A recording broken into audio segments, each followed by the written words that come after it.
Good morning and welcome to the final day of the City of Grand Prairie's 2012-14 budget discussions.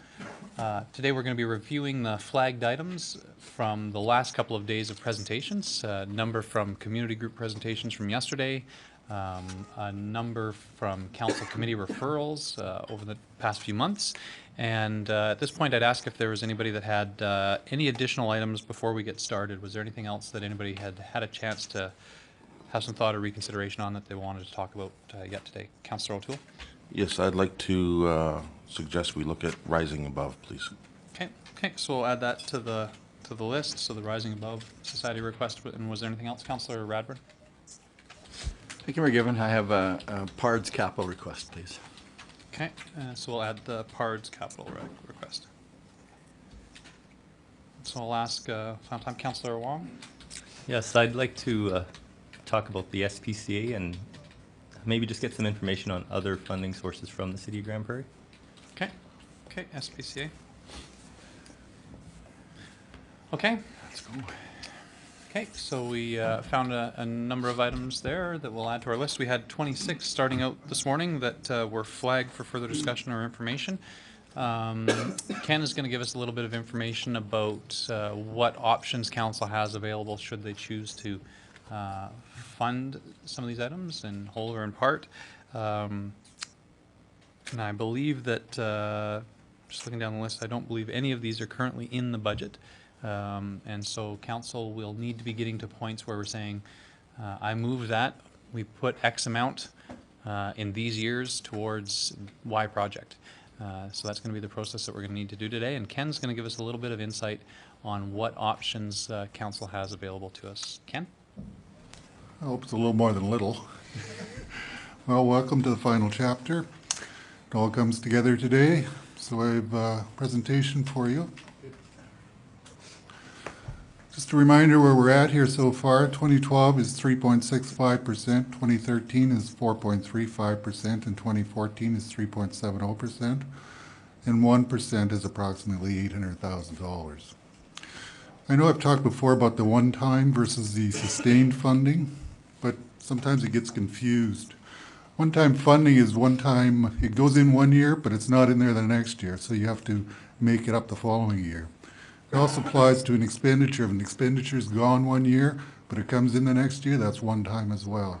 As opposed to carrying on with funding or an elimination of an expenditure, that's sustained funding.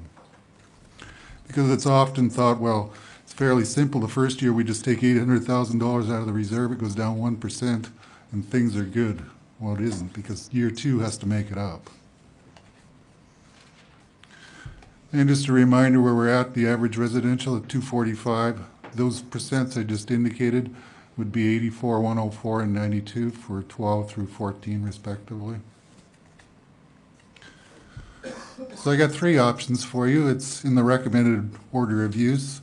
One is the payback to financial stabilization reserve. The second one is the municipal sustainability initiative, and the third is the contingency. Nope. Check next slide. I'm getting to that. In the first year, as I've indicated at the beginning, we took in $2 million from Aquaterra, the dividends we're receiving for this year. There's an additional $1.7 million that comes into revenue in 2012. And the way it's currently laid out is that $900,000 is paid back to the reserve in 2014. So what you could do in year 14 is not pay back the reserve the $900,000, which is 1%. I know that's 3 years down the road though, but that is an option for you. And it won't hinder the 2015 to 2017 cycle, because right now it's shown as an expenditure in the third year. So if we eliminate it, we're going at a level playing field into 2015. So it doesn't impact that cycle. It aligns with the intent of the reserve. We have a fair reserve there, and I think it's an appropriate use of the reserve. On the con side is a reduction of the reserve. So Ken, just before you move off that, to clarify, so is that essentially that source funding would be is only available for projects or programs that are in 2014? Is that correct? Well, that's correct. That would be a reduction for 2014 alone. Okay. I have other ones that could be used earlier. Okay, thank you. The next one's quite a bit better. The Municipal Sustainability Initiative began a few years ago, and there's always been two pieces to it. There's a capital piece and there's a conditional operating piece. What we've done over the last few years is requested that the conditional operating piece be amalgamated with the capital piece because we've been dealing with the construction of the multiplex, and we're trying to reduce the debt there. However, we could use a portion of it. And the portion is conditional is approximately $750,000 per year. And it can be used for certain operating programs. And the easiest one for us to do is contract policing is considered an option for it.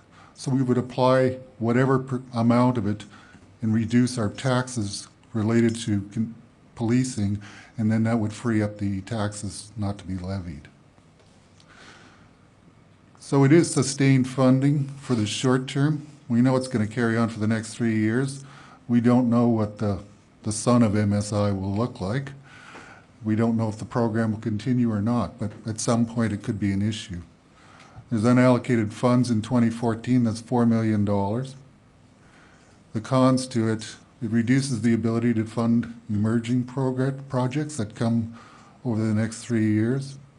And it reduces the ability to lessen the use of debt. We do have debt in years 13 and 14, $2 million for each year for the leisure center. So we could lessen the ability to reduce that debt. And the other one is it may require infusion of capital tax in later years. For example, if we use $750,000 a year and 5 years down the road the program ends and it's completely different, we need to push $750,000 back into the operating plan to pick it up. But that's a very viable option. That could be used year 1, 2, and 3. And the third one relates to the contingency. As I indicated, we have an unusual risk in year 1, and that has to do with the revenue for the multiplex. We could reduce or eliminate that. Originally, when I was going to set up the contingency for this, I had in mind $1 million, but I reduced it to $500,000 just to lower the taxes, and I know we would have this discussion. But that is an option. It is sustained funding because it's an elimination of the contingency for good. The con is the risk here. I mean, there could be significant risk. So those are really the three options if you have any questions. Okay, any questions for Ken on that range of options that he's presented for us? Okay, so, yeah, I see a question, Councillor Gustafson. Thank you. Just so that I'm clear, when you do the assessment and you say it's 245, that's a home valued at 245,000. That's the average home value in Grand Prairie today? Correct. Okay, so any further questions for Ken? No? So Ken, I've got one question. Are there any items in our capital plan that council has chosen to fund that may be appropriate for borrowing rather than use of MSI, or has administration looked at it that way at all? Well, we've looked at it. There's the only one that comes to mind at this point would be a snow dump. Okay.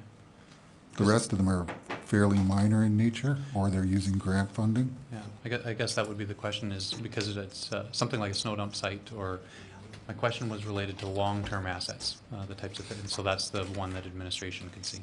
Okay. Councillor Radmer? Thank you, Mayor Gibbon. Ken, just a clarification.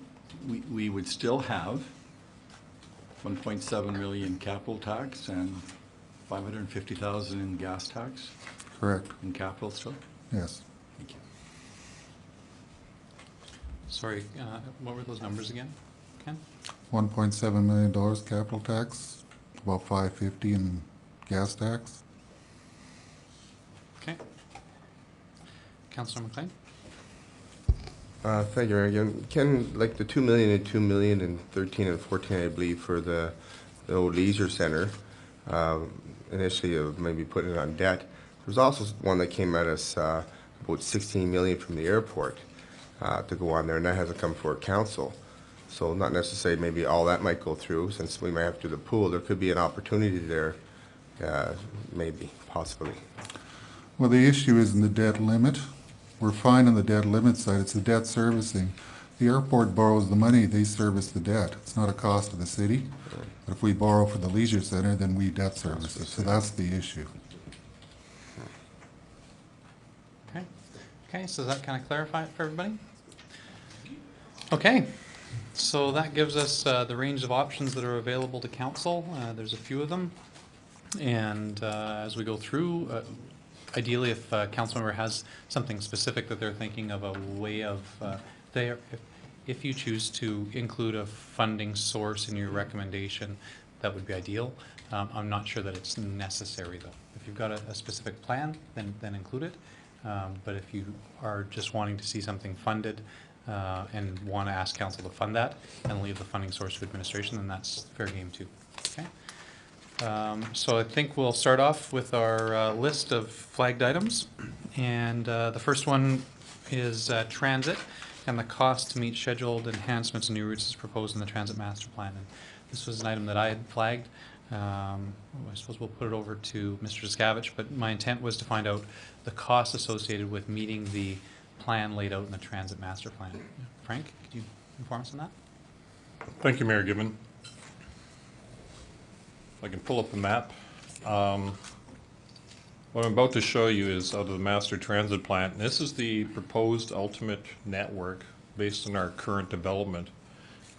It's, as a network, it's different than what we have now because basically it's using a downtown transfer station as a centroid point so that every route would come into that point, and that would be your major transfer station. So anyone wishing to go elsewhere in the network would be able to do transfers certainly there. We haven't eliminated the one at the mall, but that's the proposal. The new areas, as you can see, would be to the southeast and to the west and in the immediate west. The cost for that is roughly as shown on this chart. And the amount basically for staff increases are shown on the left. We have about 44,000 hours of service. That equates to the increases. So the increases per year are shown at the right-hand side, and that includes all the associated maintenance and operation costs tied to the purchase of the units. So it's just under 5.8 million. So Frank, the total number that would include, sorry, if we could just leave that slide up so we can see what we're talking about. So the total number at the end, the increase per year is the total upset cost for everything, including the capital and administration? Mayor Gibbon, that's correct. However, to quantify that a bit, the capital, if we get the green trip funding, would pay for most of that, if not all of it. So that would take the capital out of it, and that would leave us the balance on an increasing annual budget as we add to the network. Okay, so if we're talking operational, it would be the cost of the admin, the cost of the maintenance, the fuel, tires, et cetera. Correct. Those three, okay. And then, do we have enough buses in our fleet currently to meet this? This would essentially add those 3 new routes, is that what the? That's correct, and we have new buses scheduled to be procured in this budget, and that would go towards completing this. If you work it out, the maintenance is roughly, the difference is about 3 million, so on a ballpark, it's about 1 million per year. Okay, thanks very much for the information. I guess the reason that I raised this as a priority for me is to see the transit master plan when we lay out a plan to be able to fund it. I think there's areas of the city that are underserved, and I could see that starting a little bit later than perhaps proposed. Doesn't necessarily need to be 12. Councillor Rice? There's got to be revenue in there. There's no revenue in your chart. I mean, we're going to run the buses, people are going to ride them, God willing, and all things being equal. Mr. Scavich? Mayor Gibbon, I don't know if the revenue numbers were worked into that. I can check, though. Yeah. Okay, maybe something that we need to check. Okay, Councillor O'Toole? Thank you much, Mayor Gibbon. Would that increase the pickup times, like from going from an hour to half hour or 20 minutes? Mr. Scavich? Thank you, Mayor Gibbon. Yes, it would. The new proposal would be, rather than going on an hour cycle, it would be 40 minutes, and at peak times, it would just be that, going from a half hour to 20 minutes. Okay. Thank Okay. you. Thanks very much. Frank? Okay, thanks for the information. I would look to see if there are any motions, and I guess my request would be, if anybody was interested in making a motion, that we look at it starting 2013 and push that out a little bit further. But Councillor O'Toole?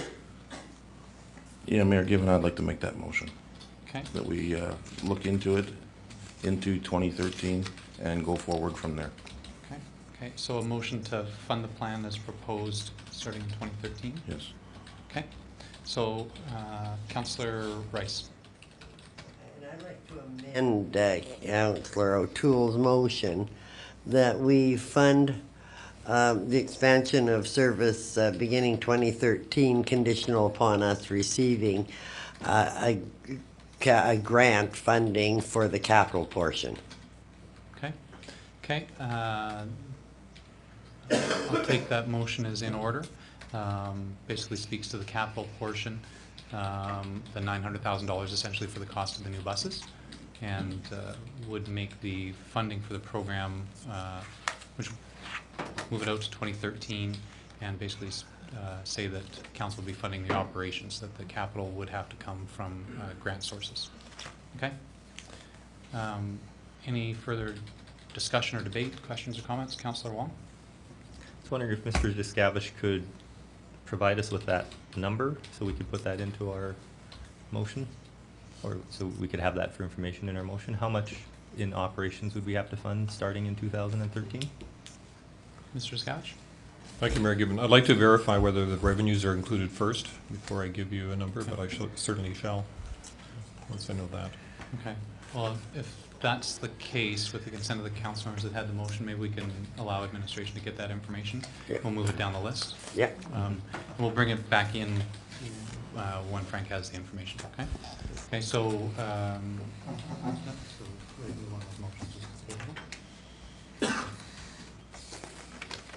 okay, so we'll just table that motion to later on in our agenda, okay? Okay, we'll move on to the Leisure Center. Cost for modified operation for 6 months in 2013 and 12 months in 2014. Councillor Wong, this was your item? Yes, thank you, Mayor Given. If I could get that information, I believe that staff had already worked out what it would cost for operations for all of 2013, and I wasn't sure if I could apply half of that or whatever, but I'd like that information first.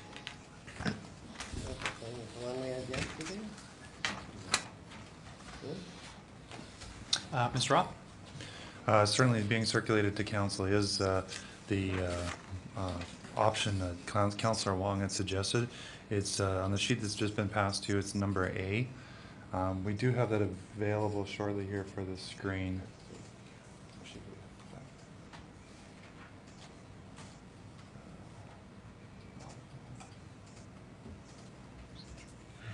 Sorry, we're just trying to pull that up on the screen as well. There it is. Basically, the 2013 numbers you see under option A is would be to operate as a soccer pitch for a portion of the year, and then open the pool partway through the year. The 2014 numbers still include some bit of a time in there where it would have to be closed to continue on the second phase of the renovations as well. Okay. Councillor Wong, is that the information that you're looking for? That is what I'm looking for, so I'm prepared to make a motion Okay. that we fund option A starting in 2013. Okay, so that motion is in order. And essentially what we're talking about is so option C is what's in our budget, and at the bottom of the list. And we're talking about the difference essentially between option C and option A is what you're adding to the operational budget. That's correct, Right. yes. Basically, D is what's in our budget, even though it says C. Oh, yeah, sorry, That's there's correct. two Cs, yeah. Yes. D, the one at the bottom of the list, okay. So, just in speaking to that, I believe that there's been enough of a request from the community that the leisure center needs to stay open. There's school groups that will still want to use the leisure center for their swimming lessons. And I believe that having a facility on the north side of the city would be really beneficial to us. And it would take the load off of the multiplex so that the multiplex could be used for more spontaneous use. I think that it's going to be used a lot more than what we all think it will for in drawing people from around the region to Grand Prairie. So to lessen that burden, having the leisure center open and making it a more positive experience could be beneficial to us. Okay, I see a few people in the queue. Councillor Radburn? Thank you, Mayor Gibbon. So I need to clarify, Gary, for myself, that really we're adding, in 213, we're adding 400 and some thousand, and about 400,000 each a year of 213 and 214. Mr. Roth? Mr. Mayor, yes, that is correct. So we're just adding on to the 545 that is already in the budget. That would be correct. Thank you. So I'm going to speak in favor of the motion. I also believe that this is an asset that the city has that we will need as we move into the future. I think we've established some capital monies in 213 and 214. So I think we need to support the operational aspects of this. I like the modified hours. I like the staggering so we can get some work done. And I totally support that we don't fund operations in 2012. I guess 3 reasons. We need to establish our new facility. We need the opportunity to seek partners with respect to that facility on a go-forward basis. And thirdly, it gives us time to get some design work, some planning done so that we know how to best spend the $2 million and $2 million. Thank you, Mayor. Okay, thanks very much, Councillor Radburn. Councillor Rice? And speaking against the motion, not because I'm not supportive of it, but because I believe we should go further and allow it to operate as a program pool for lessons used at group schools and group bookings. So I guess if I had to do a compromise position, it would be support of Councillor Wong's motion, but I would prefer we go further. Okay, thanks, Councillor Rice. Councillor O'Toole? Yes, thank you, Mayor Gibbon. I'd like to comment that I'm going to be voting for this motion. I feel that what Councillor Wong and Councillor Radrod brought up very good points, and so I'll be voting in favor. Thanks, Councillor O'Toole. Councillor McLean? Thank you, Mayor Gibbon. I'll be supporting this motion by Councillor Long. I'm in disagreement a little bit about $800,000 of operation. I'd rather see that going to renovations and get it all done before it opens, because I think cost overruns when you open it and shut it down, open it and shut it down. I don't see no studies here in front of me, and there will be. Hopefully some of our partners like Councillor Radburn, like the county where almost 20% use it, will really come on board. And because I believe over 10 years they gave us like $200,000 a year for this facility, and they had 20% usage. Thank you. Councillor Cogan? Thank you, Mayor Gibbon.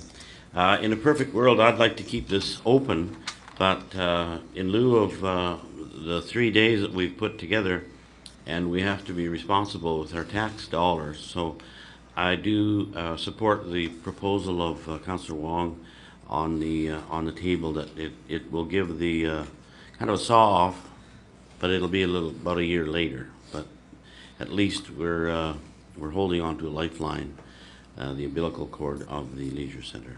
Thanks. Okay, thanks, Councillor Crokin. Anyone further that wanted to comment? I'll just say that I'll be voting against the motion. I agree that the leisure center can be a valuable asset in the community. My concern is that none of the user groups, none of the schools, and very little of the community have had an opportunity to spend any time in the multiplex. And in terms of capacity, I believe it has been built with the capacity for our community and region today and into the future. I would consider looking at these options in a future budget or in a budget review in 2013 or 2014 after community groups had an opportunity to be inside the building and could legitimately come to council and say that there wasn't enough room for them. Until then, I believe that people are speculating, and given the range of needs that are in front of us, I have other priorities that I'd like to see funded that I think have a bigger impact on a larger part of our community, so I'll be voting against the motion. That's my comments. Councillor Wong, do you want to wrap up, or anybody else on council want to speak to the motion? Sure, Councillor Wong. Sure, thank you, Mayor Given. I believe that this is an asset that needs to be protected, and I believe the modified operations does give us that balance between being responsible fiscally and offering something that the public out there really wants to use, and I think our community really needs. I think that in the future, if we do seek out partners, it has the potential to lower the cost coming that the city has to bear, or it has the potential to extend the hours of the facility. So that's something that we shouldn't drop off our radar. And other community groups out there who really want to see this facility used should be banging on doors and maybe shaking the bushes to see if there's someone out there who can help us partner in this facility and make it even more utilized. Okay, thanks very much, Councillor Wong. Okay, so with that, we'll go to the motion. So Councillor Wong's motion, just so for clarity, somebody actually done these numbers. I got 416, 459 in 2013.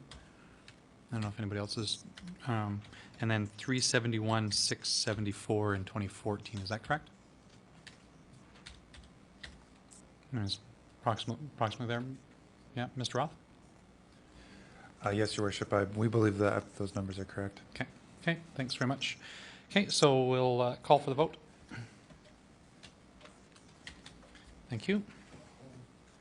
Oh, excuse me, I'd like to I'd like to redo that vote. If I could, I hit the wrong button on the start vote. So can I please call to recall that vote? Thank you. My apologies. I'm going one more. Sorry, there we go. Thanks, Council. Okay, that motion carries with 3 opposed. Okay, so we'll move on to our next flagged item. Councillor Rice, you'd highlighted trees, 50,000 in 2012 and 50,000 in 2013. Would you care to speak to this item? Yes, I'd like to refer this item to the Environmental Committee. I believe that there is an opportunity for them to explore some alternatives. So I would like to refer this item to the Environment Committee. Okay, now this has come from the Environment Committee, and this is essentially a request from GPRC for cash towards a project. So. I can't make that motion, but I believe that there might be an opportunity to explore either expansion of our tree farm with maybe the GPRC as a partner, maybe approaching the government of Alberta for some crown land to develop a tree farm with other partners. So I think there's lots that the Environment Committee could do. Okay. But you would be referring the issue and not the funding? That's because right. we're making funding decisions today. That's right. Right? So I won't make the motion on the funding decision. No. Okay. Okay. Councillor, so certainly we can refer any issue to committee, and so we'll do that. Councillor Monroe. Thanks, Mayor Given. Just a little bit concerned about referring it back to the Environment Committee. I understand that it sat on that Environment Committee outstanding list for quite some time. As I understand it, they have explored a number of scenarios with it, and I'm just concerned that it's going to sit there and nothing is going to happen. If it is the wish of council to send it back there for revisitation, I guess we can have them look some more, but I'm concerned that this won't be going anywhere. Okay, thanks very much, Councillor Monroe. Okay, so we'll consider the item referred, and we can have a look at it. If there are some options, we'll see them, and if there aren't, then there won't be. So that item's dealt with. Councillor Radburn, we have on the list Swan City Recreation Curling Club. Do you want to speak to what the item was there? Thank you, Mayor Given. Actually, it's on there. I've confirmed with Mr. Roth that the request of $131,800 for each of the 3 years is already in the budget, and so I will not be making any further motions. Thank you. Okay, thanks very much, Councillor Radburn. So we'll move on from that item. The next couple, actually, Councillor Radburn, were yours as well. And so the first item was the PACT program. There's a grant that expires in March 2012. Start on that one. Thank you, Mayor Given. These next two items are referrals from the Protective Services Committee. The reality of these two referrals are that we have been funding these two programs with Safe Communities Innovation Fund that is ending in March of 2012. And so I guess what I'd like to do is talk a little bit about the project, the program, and then make a motion with a number in Well, it. Councillor Ebern, if you could maybe make the motion and then Right. do the backup about the Okay, program. so in terms of the PACT program funding, I would make the motion that we add $95,320 in 2012, $129,150 in 2013, and $133,668 in 2014. So this program is basically, it's called the Police and Crisis Team. It has been funding, as I said, through grant program. It basically is an officer that, thank you, that works with a mental health professional that is funded by Alberta Health Services. And they travel together and deal with all calls related to those who have mental health issues. This program, I think it's been over 800, they've dealt with 800 clients annually. And here's what it does. It provides a couple things. One, it provides an expertise to the police officer to deal with these very needy individuals. It reduces the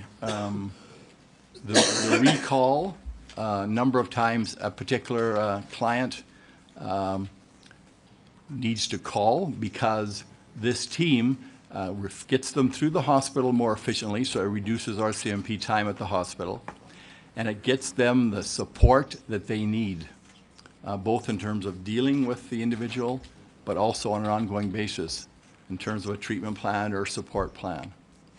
And it also pragmatically helps the police officer deal with, I guess, clients or with people that are called to deal with where they don't have the background to deal with them, so that it's done efficiently and effectively.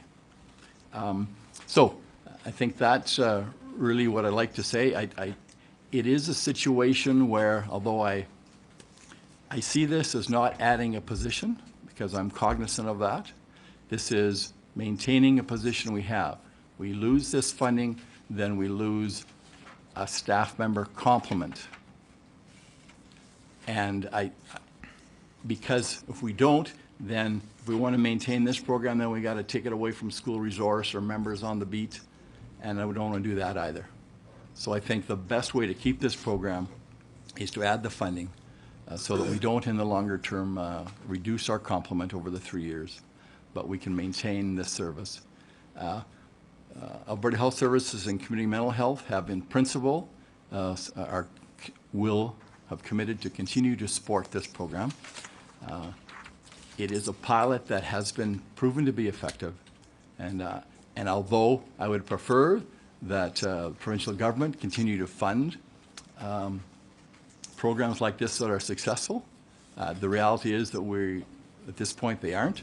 We will be advocating for that, but at this point we can't say that they will, so I think we have learned enough from our experience to know that this is indeed supporting a safe and secure community. Thank you. Okay, thanks very much, Councillor Ebern. Discussion or debate on the motion? Councillor McLean. Councillor Radburn, I'm wondering, there's an RCMP reserve, some money in RCMP reserve. Would it be a possibility for this, some money be taken out to cover this, and hopefully Alberta government comes on board after the 3 years? Would that be a possibility? I don't know who to speak to that, Ken or somebody. Anybody care to speak to the RCMP reserve? Mr. Anderson? Yes, there is a reserve, and there's a reserve report coming to GGS next week. This again is one-time funding.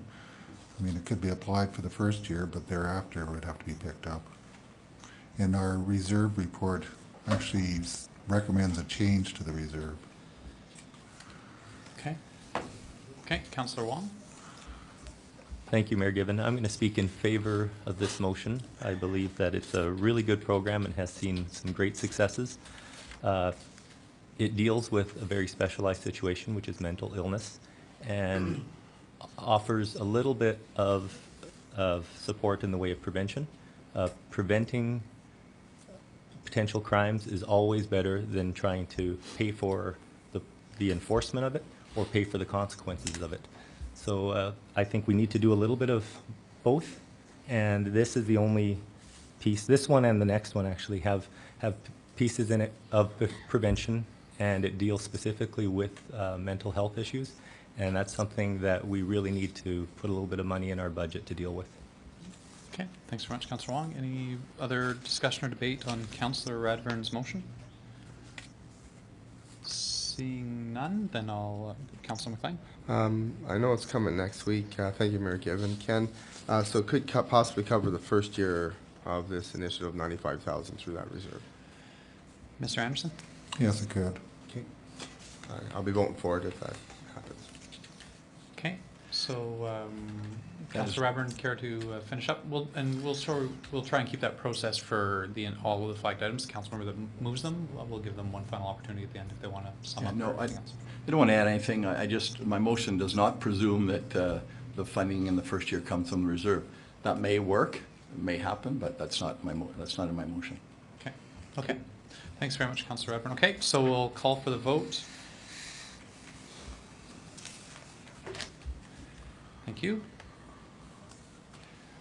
And that motion carries. Councillor Radburn, the next item was Youth Intervention Program. Thank you, Mayor. Thank you, Mayor Given. The second is, we were fortunate 3 years ago to receive actually two funded projects.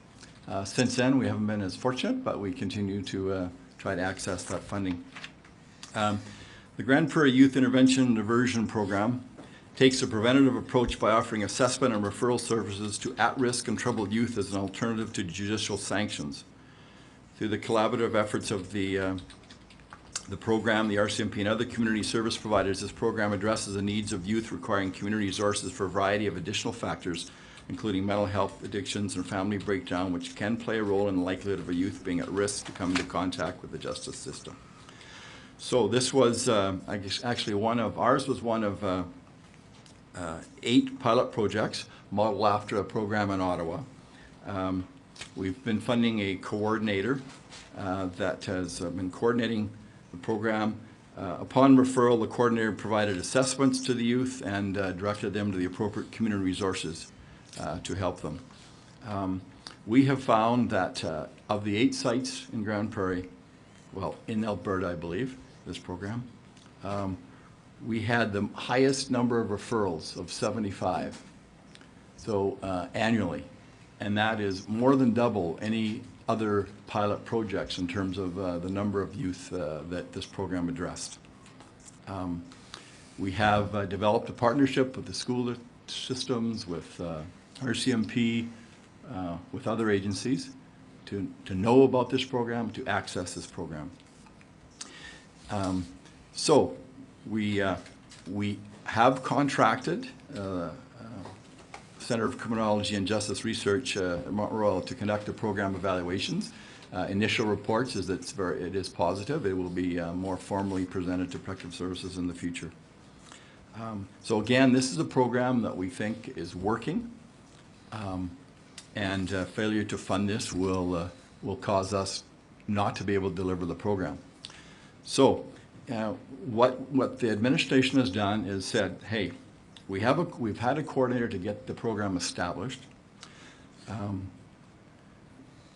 it was a full-time position, coordinator, but to keep the program going, we can do it by using a 0.6 equivalent youth intervention worker who will continue the service delivery. And the coordinating aspect of the program will be on the purview of the crime prevention manager and assistant program manager. So the admin piece we've got covered with present staffing, but the 0.6 worker is the piece that we need to fund. So I think with that, I'm sorry, Mayor Governor, I didn't start with the motion, did I? I don't think so. Go ahead. So the motion is that we fund the youth intervention program, 50,000 in to 12, 65,000 in years 13 and in year 14.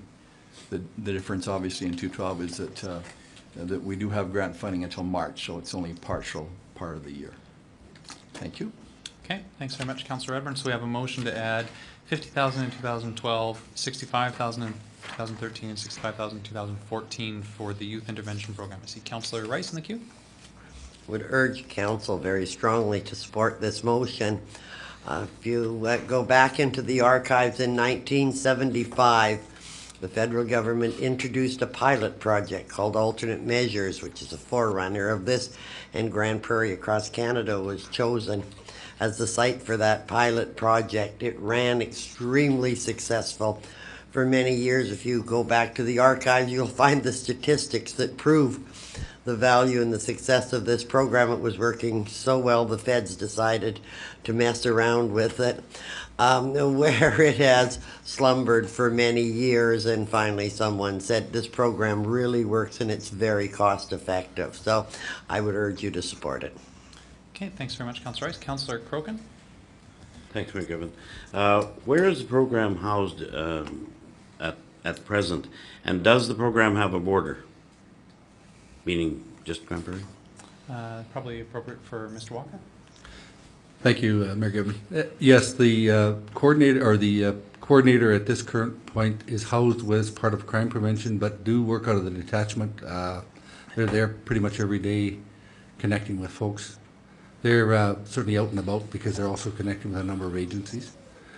We have not put a border around that it only comes with youth from the city, but so there are some referrals from the immediate area around the city. Not a real significant amount, but certainly some. Thank you. Thanks very much. Any further discussion or debate? Questions, comments? Seeing none, then I'll call for the vote. Thank you. And that motion carries. That brings us to item number 7, Community Futures Grant Writer. Councillor Wong, I believe you'd asked to have this item flagged. Would you care to speak to it? Yes, thank you, Mayor Given. This is a position that was funded in the last this 3-year cycle starting in 2007 from council. It was somewhat successful for Community Futures. They were able to meet with dozens and dozens of groups from all over the community to provide them assistance in accessing grant information. I think that with the change in, well, the continual changes in grant information, I think that this kind of project warrants a little bit of support. It's $10,000 annually, and there's a lot of other participating agencies and municipalities that will help fund this position. I think that especially in times where we're not going to be able to fund off a lot of agencies, they need to be able to find alternate funding sources, and this would give us the opportunity to refer them to an agency where they have a specialist that can direct them towards accessing other types of funds other than just coming to the municipality. So I think $10,000 is a good use of our dollars to give other agencies the ability to access even more money. Okay. So Councillor Wong, would you care to make a sorry. motion? So yes, I move that we fund $10,000 per year starting in 2012. Okay, thanks very much, Councillor Wong. So motion for $10,000 per year in each of the 3 years. Open for discussion or debate. Okay, seeing none around the council table, I'll call for the vote. Okay, thank you. And that motion carries. So we'll move on to Grand Prairie Tennis Club, and Councillor Rice, you'd asked to have this one flagged. And what was your wish on this? If you want to, your microphone there. I guess my concern, this is our tennis court, and any time you don't do preventive maintenance, you generally end up with a mess. So I'm going to ask, if I may, Mr. Roth would Like, how many tennis courts is this? How bad of shape are there? Is there some grant or other funding opportunities? Mr. Roth? Your worship, I'll try my best to answer that. I'm still waiting to confirm some information from staff. There are 3 different areas that the tennis club does use. One at Decoy Armories, one at down by the Spare Creek Pool, and the one at the Leisure Center. The one at the Leisure Center is already scheduled as part of the 2011 capital process to be resurfaced. That's part of the resurfacing project around the Legion track. So that one will be resurfaced shortly. The one at Bear Creek Pool, I believe, did have some resurfacing on within the last recent times. This one request was for particularly the courts over at the Decoy Armories, where staff are just trying to sort out the last time that they were actually surfaced, and it has been some time ago. There is ongoing maintenance to that to try to keep it in the best possible shape, but there's certainly we don't have an exact date when it was last done in total. Okay, Thank you. thanks very much, Mr. Roth. So that sounds like, Councillor Rice, did you want to follow up with that, or do you want to wait for the additional information? No, that's or- fine. We can move on. Okay, so not taking any action? Nope. Just kind of- Okay. Okay, so we'll move on to the Peace Wapiti skating. This is one that I had flagged, and essentially for more information about exactly what the request was to go towards. So, Mr. Roth, could you fill us in on that? Yes, the Peace Wapiti Speed Skating Club was looking to have a couple of things in this request. First off, they're trying to establish an outdoor speed skating oval on city lands. They previously had an oval established at Evergreen Park, but due to changes out at Evergreen Park, they're no longer able to facilitate the club at that location. So they have been working with administration to try to determine a site that would be able to provide them with an oval where they could do speed skating, but also have it open to the public. This request was for some funding, plus they would also be looking for gift in kind in terms of use of the land and that type of thing.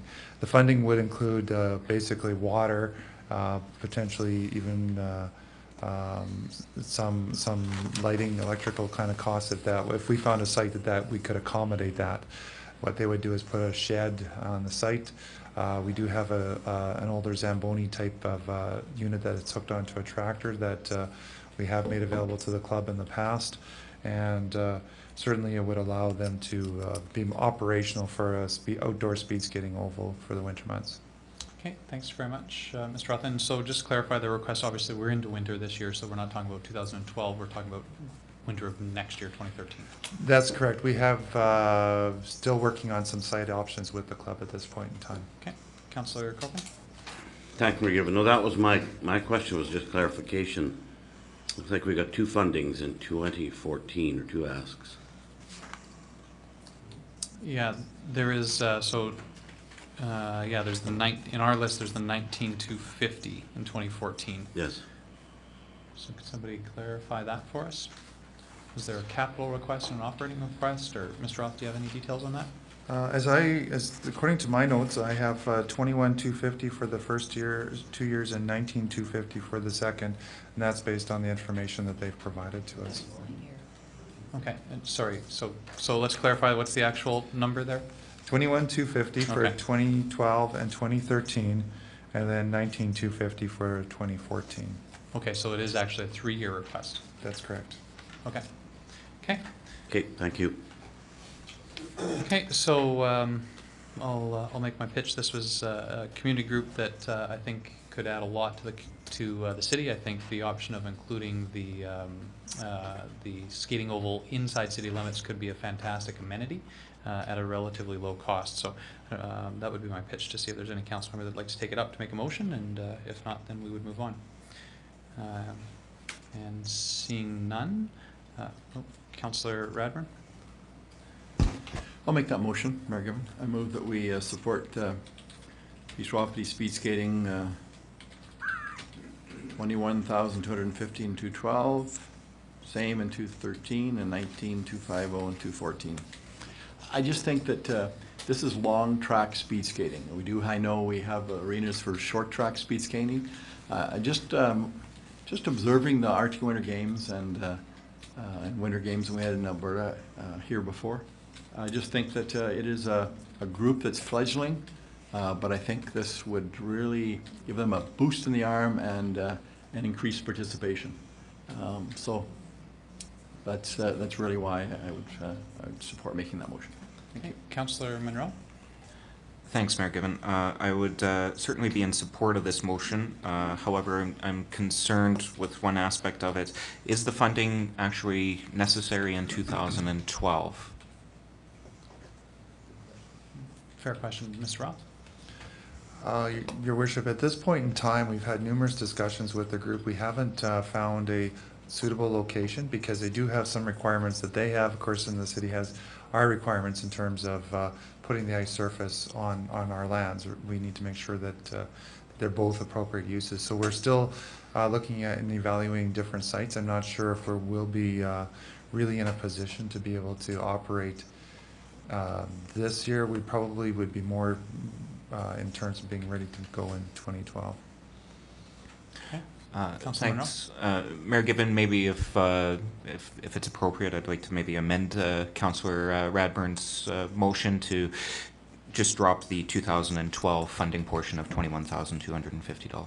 Okay, so a motion to amend that would, to amend Councillor Radburn's motion to read 2013 and 2014 numbers, so no funding in 2012. That is correct. Okay. Any further discussion or debate? Seeing none, then I'll call for the vote. Thank you. And that motion carries. Okay, the next item was the, item number 10 on our list was the car share program. Sorry. Oh, excuse me, that was the amendment. Thank you. Thanks very much. Good catch, Council and Intergovernmental Services Director. So we'll now vote on the motion as amended.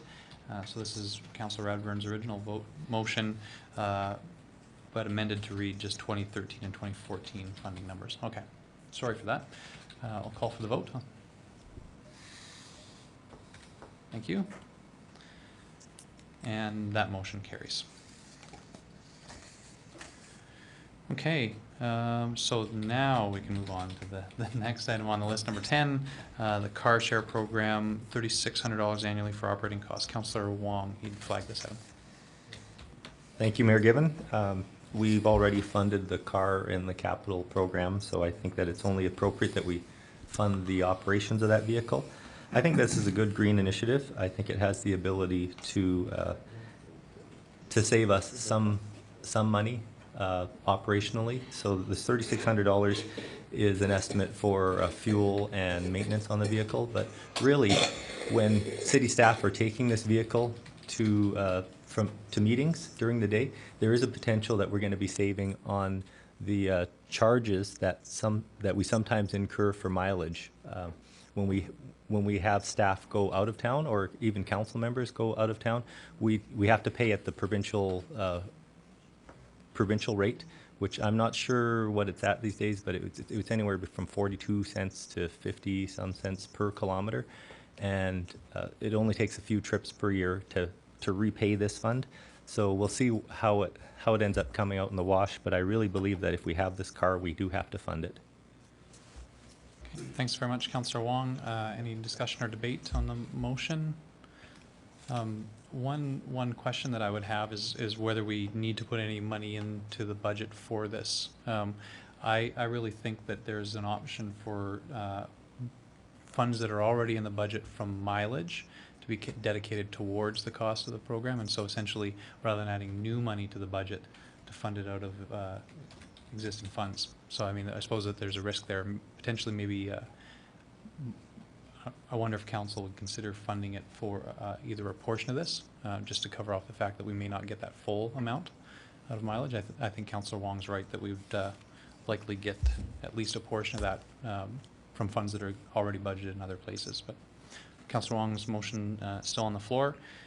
So if there's any other discussion or debate on that motion, seeing none, then I'll call for the vote. And one more, thank you. So that motion carries. Okay.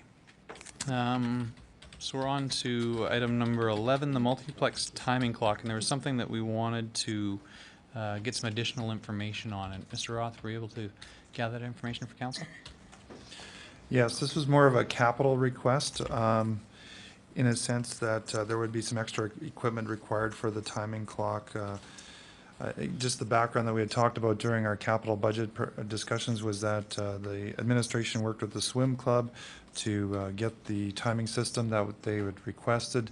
It was tendered out with two different formats. One, if it was fully funded, including support from grants and funding through the swim club, from their community fundraising initiatives. And the second model was if only the city was contributing dollars to it. We did contribute $150,000 approximately to the timing clock system. And the Piranha Swim Club was not able to secure the grant, so they were not able to, they did not also provide their matching component to that. For the $150,000, we were able to purchase the base system. And so that if we were to hold high caliber swim meets, we would still need some additional equipment, which we do have options of either purchasing or renting or borrowing from other facilities. The total cost of the extra additional equipment is about $66,000. We received some quotes more or less confirming those pricings, so that those would be required if we were going to be holding provincial or national level swim type meets. The other recommendation that swimming groups have made to our staff is that we do need to make sure that we're in a position to actually host provincials before we go ahead and do that. So even if we bought this equipment, doesn't mean we could go out and bid on hosting provincials tomorrow. We need to be operational for a while and actually know what swim meets are going to look like in our new facility, and even use the equipment on a borrowed or rented basis for a while, just before to make sure we're fully capable and confident in being able to operate before we can bid on some of the larger meets. Okay, thanks very much. So, Councillor Monroe, this is an item that you'd raised. Yeah, thank you, Mayor Given. I do think that it is important that we've built this facility. We should have it built to spec so that we can host any kind of national, provincial, or even international events. I think it's very important when we have these types of events. The economic spin-off can be quite significant, and I think there's a huge value with that. I can appreciate that we certainly may not be able to host any events perhaps in 2012 or possibly even 2013, but I do feel that at some point we will be in a position to host these events, and for me, renting the equipment I don't think would be our best use of finances. At some point we are going to have to pony up and buy the appropriate system. With that being said, I would be prepared to well, actually, maybe one question here first to Gary. Would it maybe be more appropriate to have this funded in 2013 versus 2012, or would we be looking at increased costs come that time? Mr. Roth? Your Worship, certainly costs could change from year to year. I do know, because it is a capital item, it could be set aside into future years as well. I know in speaking with finance, the funding source does work a little bit better in 2014, but putting it in a different year is something certainly that could be considered. Okay. Okay. So, Councillor Monroe, if you wish to make a motion? Yes, thanks, Mayor Given. I would be prepared to make a motion that council fund $66,000 towards the timing clock for the 2013 year.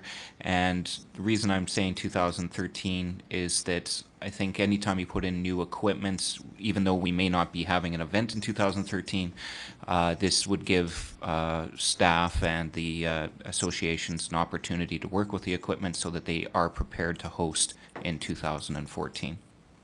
Okay, thanks very much. So motion to add 2013, I imagine that would be to the capital plan. for $66,000 for timing equipment at the multiplex. So discussion and debate. Councillor Crokin. Thanks, Mayor Given. The type of clock, is there room for advertising, you know, on the top? I'm just thinking of the one at Rexall Place for revenue. I think what we're talking about is essentially pads that sit in the water that when the swimmers come up, they touch the pad. And It's got nothing to do with up in the air? No, Oh. that's already in place, actually. Yeah. Okay, I'll be supporting that. Okay, Councillor Gustafson. Thanks, Mayor Given. Mr. Roth, do you know what it might cost to rent one of these clocks and where we might get it from? Your worship, my staff weren't able to come up with a rental price. They do know that there is the option of borrowing from other facilities is the only option that we have at this point in time. We weren't able to confirm a rental price since our last discussion on this. Another question, Mr. Roth. How long will it take to order this if we decide to order it? Any idea?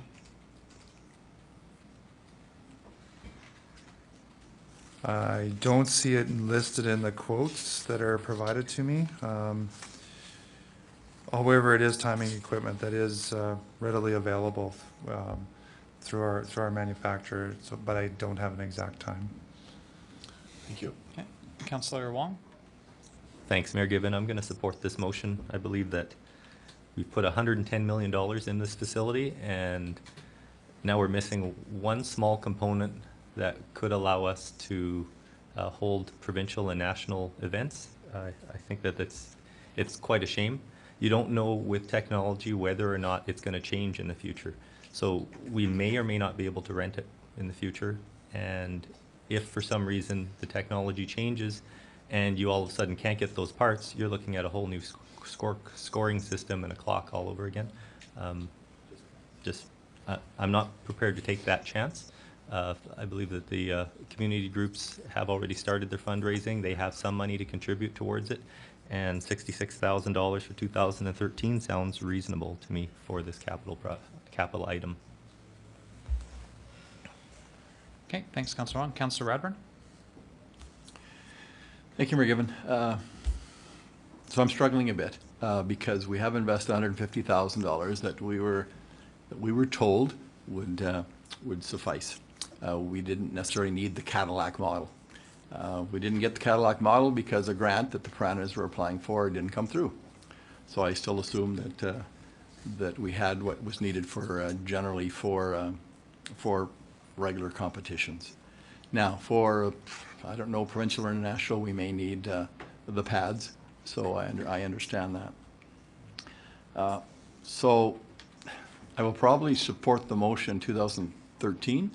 But I do think that we need to encourage the Piranhas to continue to apply for grants for this upgrade. And maybe that way we don't need to actually use those dollars. If we can partner with them to get a grant to help us with that $66,000, that would be my preference. Yeah, those are my thoughts. Thank you. Okay, thanks, Councillor Radburn. Any other discussion or debate? I'd just make one comment that if we add the money to the budget, it's in the budget as city funded.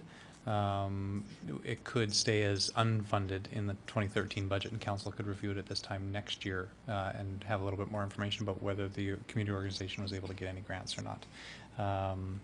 Councillor Radburn? Thanks, Mayor Given. When I had the floor, I was going to ask what, and this would be a capital project, funded how? Mr. Anderson? Well, in 2013, we have $137,000 worth of capital tax available, so it would come from there. Thank you. Okay, thanks very much. Okay, any further discussion or debate? I don't see anybody else like you. Councillor Monroe, did you want to say anything to finish up? Thanks, Mayor Given. I think I've already spoke most of my piece here. The only thing that I will add is that when it comes to renting or borrowing equipment, I'm not hugely in favor of something like that. I think that it poses all sorts of problems. Number one being availability if there's a meet and you can't, get any rentals or borrowing. So I would encourage all of council to vote in favor of this motion. Thank you. Okay, thanks very much, Councilor Merrill. We'll call for the vote. Thank you. And that motion carries. Okay, we're just over an hour. Does anybody feel like we need to take a break maybe? Appropriate time to do that now. We'll take a little bit of a break and we'll come back in about 10 to 15 minutes. Okay, thank you.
Okay, we're back to our discussion on Council Committee of the Whole and flagged items for the 2012 to 14 budget discussion. We would move on to item number 12, Disabled Transportation Society operating increase. There was a request for 130,460 in 2012, 189,260 in 2013, and 242,360 in 2014. This was an item that I'd flagged, and it's, I think it's an organization that, as we heard, hasn't had a operating increase in wages since about 2008. I think they provide the service at a very inexpensive level compared to what would happen if the city had to provide the service, and this is one that I would be able to support. So I don't know if there's anybody on council that'd like to make a motion to that effect. If there was, Councillor Rice. Before I make the motion, or a motion, we've worked very diligently as an organization the past few years to work cooperatively with them, having had some problems in the past and having had some concerns about the administration of the grant. I mean, they gave good service, but they were getting too large to be a volunteer or run organization, that they needed someone. Do we, and I don't know, maybe Mr. Descavage could speak to this, are we satisfied now that they are cooperating fully and understanding our concerns? I think they get a grant of, I can't remember, it's close to $1 million a year, so you simply cannot administer that. With a group of volunteers, you need someone at the helm. Mr. Descavage? Thank you, Mayor Given. We certainly feel the society is going in the right direction. They've had a number of changes to their board of directors. Our liaison with them is strong. They do have representation of council on that for their meetings and such. So they're going in the right direction, and some of the initiatives like with Grand Spirit and that are all boding well. Okay. Okay, thank you. Councillor Rice? Okay. Anyone further discussion or motions coming out of this item? Seeing none? Okay. Okay. Councillor Rice? Sorry, I was looking for my background paper on it. Mr. Anderson, is there some sort of compromise? Here it is. Now I'll just use Councillor Wong's. And I'm pleased to see that they've increased their membership fee, they've increased the cost of their rides, while still keeping them affordable. So, is there some kind of compromise? Like, they have money in here for capital. Is that not dealt with in a different area? Is that not dealt with out of our transit? We get certain amount of dollars for the province, a certain percentage of that we spend on their buses. Mr. Anderson? Well, for the capital and the pieces of their bus, we use basic transit, grant, or we can use other funds. There is no separate granting program for DTS. But we could pull the capital out of here without creating a problem? Or would it create a problem for us? Well, if we're going to move it to our capital plan and it's not there now, we would have to fund it off, yes. Okay, and they also have operating expense in kind as part of this. What does that mean? Mr. Anderson? Well, it would appear that somebody is providing them services or goods at no cost. I haven't reviewed their That would budget in be, detail. I think that would be the City of Grand Prairie, which does fleet management and fuel for the vehicles. So, I guess what I'm asking is, do we have to include that? It's $175,000 a year. Do we have to include that? So, Councillor Rice, I guess so their items were, I mean, they've got predicted shortages in their budget. And they have surplus or shortage deficits essentially at the bottom line. And I think that's essentially what their requests are getting towards. They do have shortages shown in their budget. The numbers that I see on this piece of paper are different than the ones on the flagged items review paper that I have in front of me. That's why I'm trying to clarify it. So, Mr. Discavich, do you want to clarify that for us? Thank you, Mayor Gibbon. If I could pull up the original slide we had shown. That's why we went to the slide, because upon further meetings between city staff and the society, these are the increases they are looking at. And if I could ask you to put aside the last sheet they have, but they are looking for increases of 134.60, 189.260, and the 242.360. That's the bottom line increase based on the current budget we have allocated to them. And I guess my point is, even though these are, I'm looking, I know that I should put away the sheet they gave me, but it has more detail. And they're fairly close, the numbers, but that does include $175,000 in kind. Do we have to fund that? But that's what I'm saying, if we took the 175 off there, that's included as part of their expenses. Councillor Rice, that's I think they highlight that as recognition of the support that the city gives them that isn't cash. That's right. But that's my point. They still include it as part of their expenses. And so. Well, but it's okay,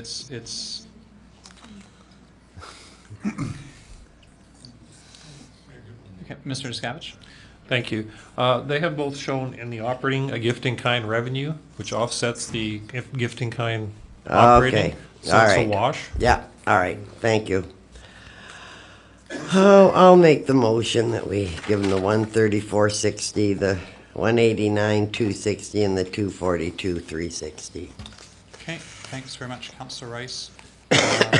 Discussion or debate, questions or comments on the motion?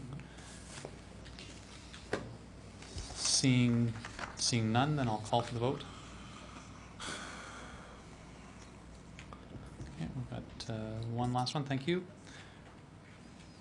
And that motion is lost on a tie. Okay. Councillor Rice or Councillor Wong? Sorry, I see Councillor Wong in the queue. Councillor Wong? Yes, thank you, Mayor Gibbon. I should have spoke to this motion because I wanted to provide some funding to DTS, but not the full amount. You have the opportunity to make a motion if you'd like. Okay. In their budget, they're showing a $97,000 shortage. Now that does include an expanded operation, so that would include their manager and some other things. I think that if they experienced a $65,000 loss this year, even with some changes, there's a potential that they could experience that same loss. So just to cushion their operations and to provide them an increase where one hasn't been given to them in the past, I would move that we fund Disabled Transportation Society operations $65,000 per year for 3 years. And my justification for that is this would allow them to at least offer the same service without a loss. And if there is a surplus due to some of the changes that they've made in increasing fees and making their operations more efficient, they could use that surplus towards hiring someone down the road. But at this point, I'm not in favor of maybe expanding their service, but this at least allows them to continue their operations at the high level that they've been doing. Okay, so that motion's in order, $65,000 per year for 2012, 13, and 14. Discussion or debate. Councillor Rice, are you still in the queue here? Would you like to speak to that motion? No, sorry. Okay.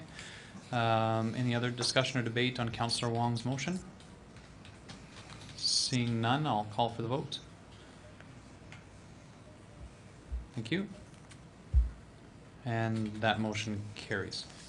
Oh, excuse me, so we'll redo that vote. How could they, you must have I been didn't see, John's. I didn't see Councillor Wong, or Councillor Crokin come back into the room. I was only looking for 8 votes, so we'll redo that vote. Oh, here it comes.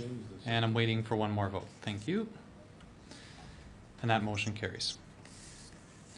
Okay, so that moves us on to item number 13. Councillor Radburn had flagged GP Live Theatre, 30,000 annually for operations. Councillor Radburn, care to speak to this?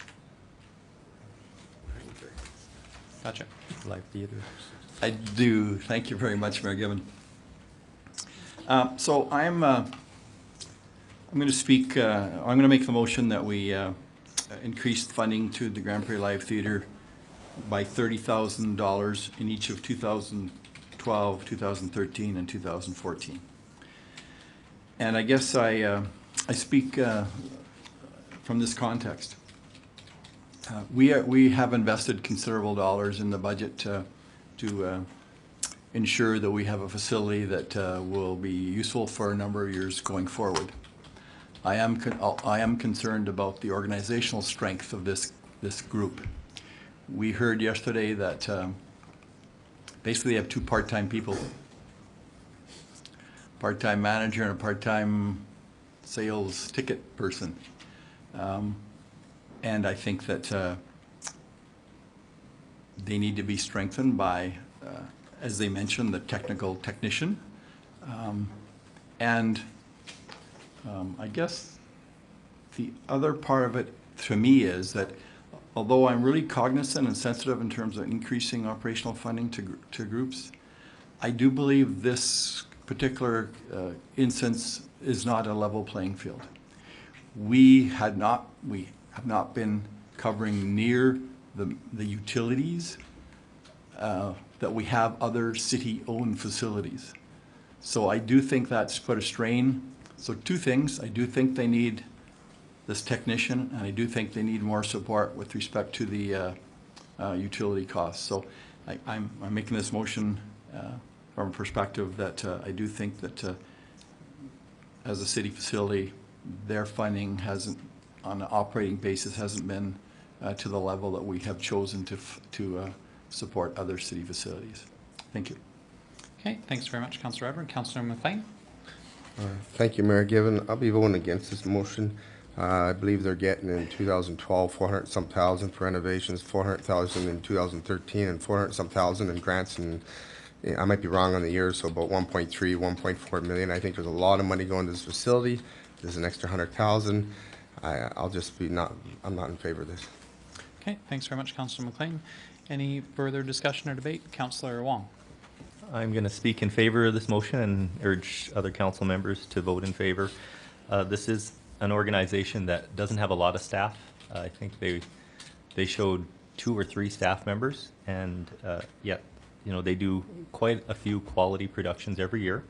$30,000 operationally goes a long way for these guys, and I think that after investing all that money in the building, which is a city facility, by the way, which I think it's incumbent on us to reinvest into our facilities.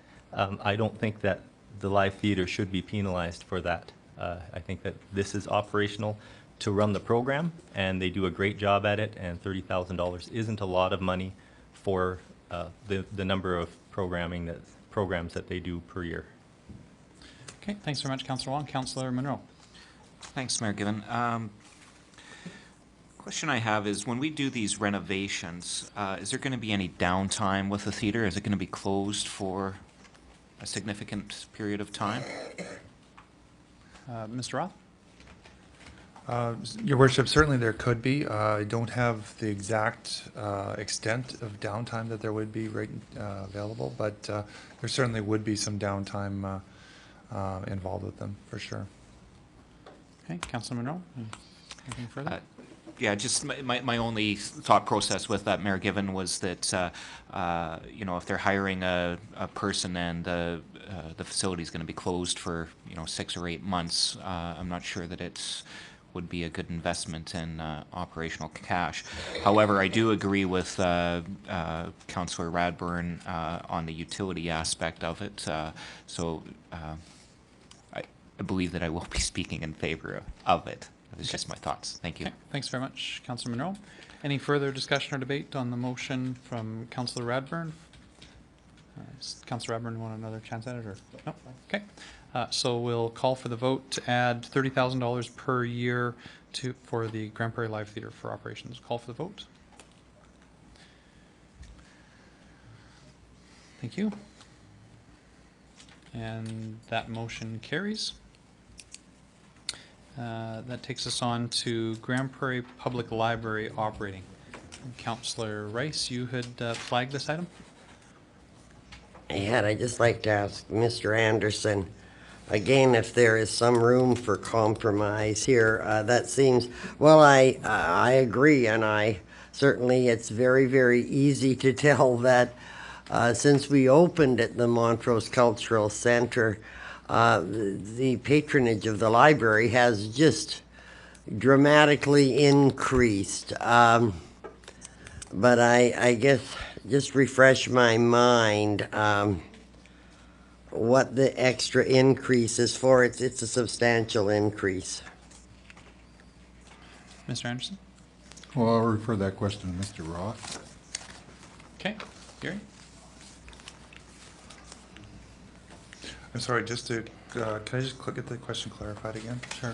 Councillor Rice, do you want to clarify exactly what it Okay, was the that you're asking? amount of increase they're asking for, 1.4, 1.5, 1.6, what is it actually for? That is actually to cover off their operational costs. They're looking at increased staffing costs due to grid increments. They have had substantial increases in costs in terms of their amount of circulation. They are continuing to invest in technology as well. These increased costs actually don't match entirely to their increased budget in terms of their actual increased budget is greater than their ask.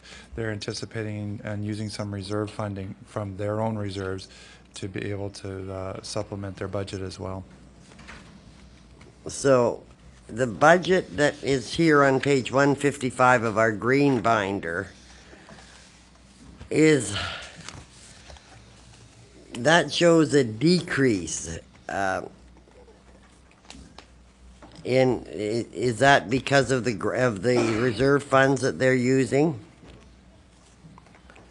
Just bear with me for one moment.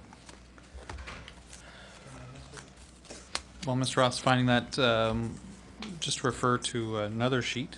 Boy, we've got lots of paper floating around.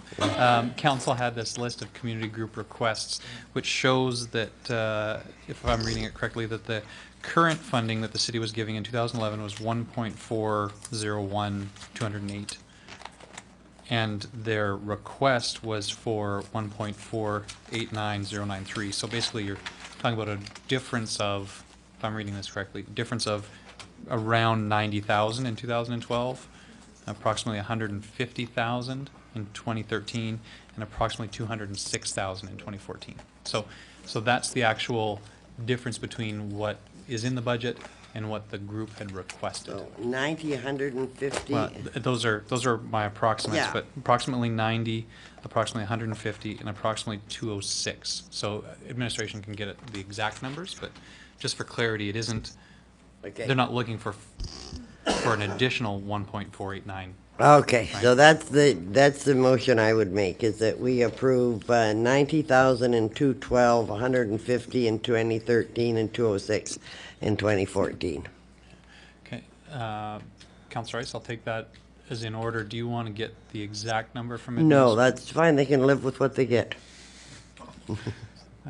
Maybe I should have been a little more exact. I hope I rounded up in my numbers for the last.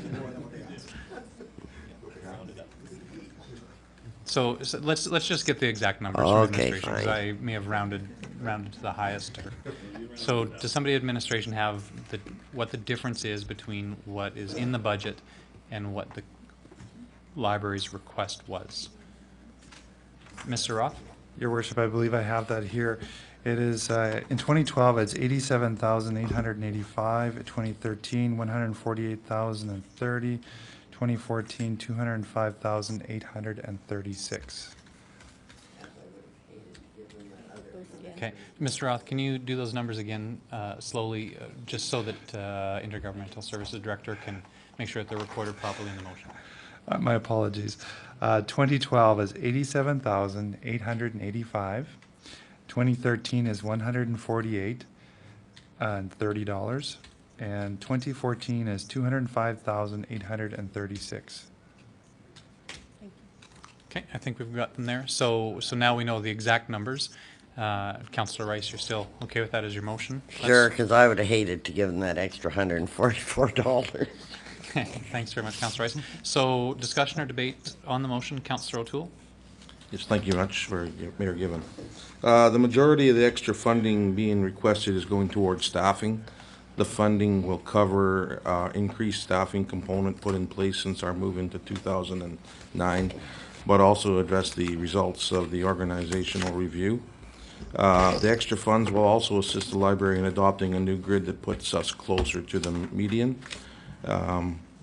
The other items that make up the request is some funding towards our computer maintenance, and the final item reflects expected increase in materials over the next 3-year period. Just to speak on that again, in 2008, there was a attendance of people in programs of 5,849 people. 2010, the number jumped up to 10,023, which was a 71% increase. In 2011, this was at the end of October here, 11,129 people were in programs, which is an 82% increase since 2008.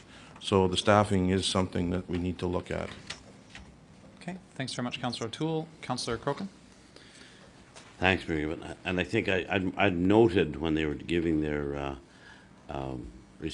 ask that there was over 270,000 visits to the library. So that's really that's an exciting number that citizens are really using it. But one of my questions is on 2013 we have the $200,000 for the second floor. Has that already been approved? No, that's next on our list. Oh, so there's a capital. Okay. Why don't we do that next then? Okay. Okay, Councillor Radburn? Thank you, Mayor Given. I will not be supporting this motion. I think we have to be very careful in terms of, we asked our own city departments not to increase staffing and services. So kind of what we have in our main part of our budget is probably 3% someplace for salaries.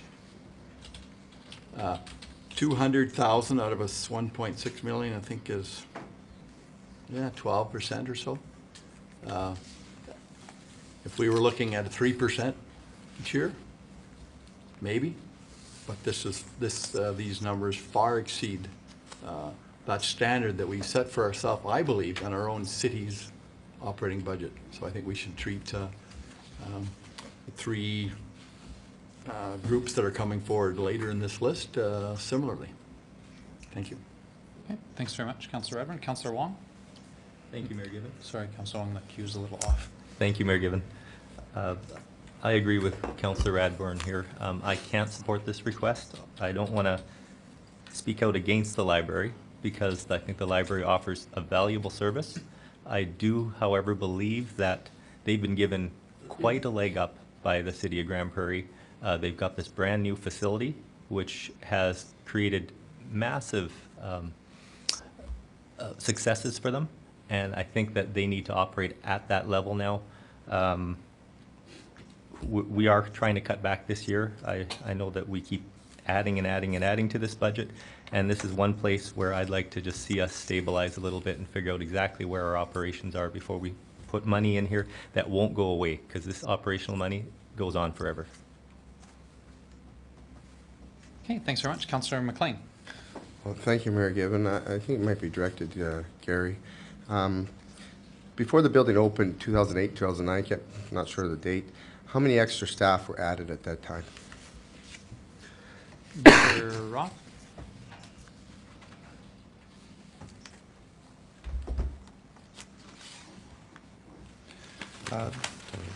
The statistic I do have here is that their staff hours went from 40,000 man-hours in 28 to 57,600 in 2010. So it says that's a 42% increase when they made that transition. Okay. I can answer that. Councillor O'Toole? Thank you very much, Mayor Given. In 2008, there was 9 full-time staff, which included 3 librarians, 1 library technician, and 5 support staff. Also, as part-time staff, there was 9, 1 professional support, 8 circulation and technical support staff. In 2011, there are now 15 full-time staff, which includes 6 librarians, 5 library technicians, and 4 support staff. As in the part-time associated with 2011, there are 18. 1 would be a librarian, 1 professional support staff, and 16 circulation technical support staff. Okay.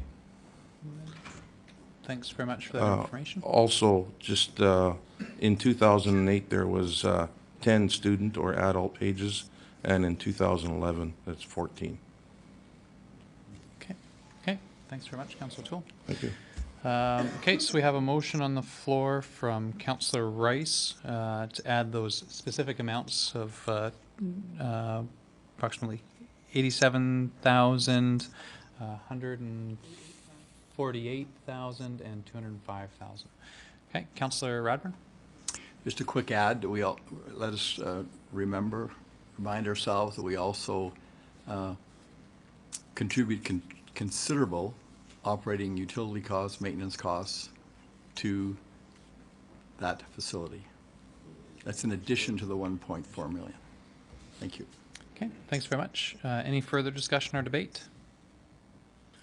Seeing none, I'll call for the vote.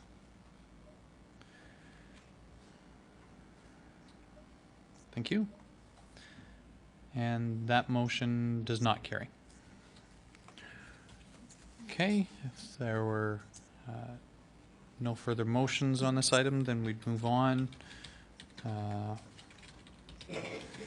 Move on to item number 15. Councillor O'Toole had highlighted the Grand Prairie Public Library capital in 2013. Councillor O'Toole, do you want to speak to this item?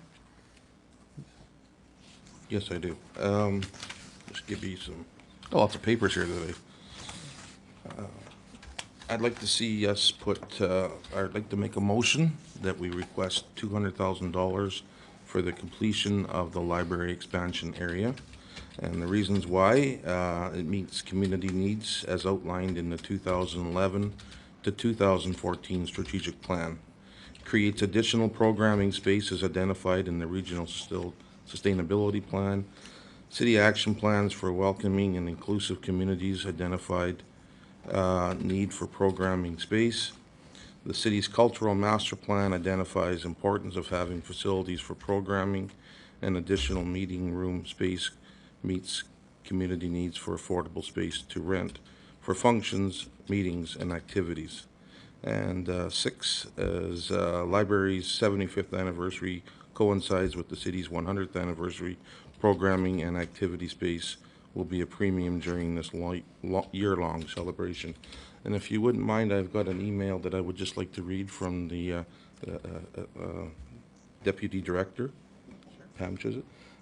Increased programming for all ages, not just youth. The construction would be such that the youth programs will be focused there, but it could be used by all age groups. Seniors seeking computer instruction, newcomers attending conversational English sessions, job seekers learning career community training, computer training. Teens attending writing workshops.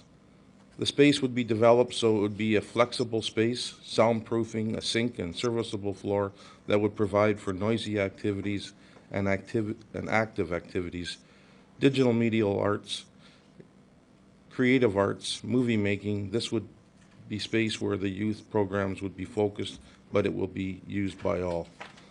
Our program attendance has increased from 5,849 in 2008 to over 11,000 as mentioned before.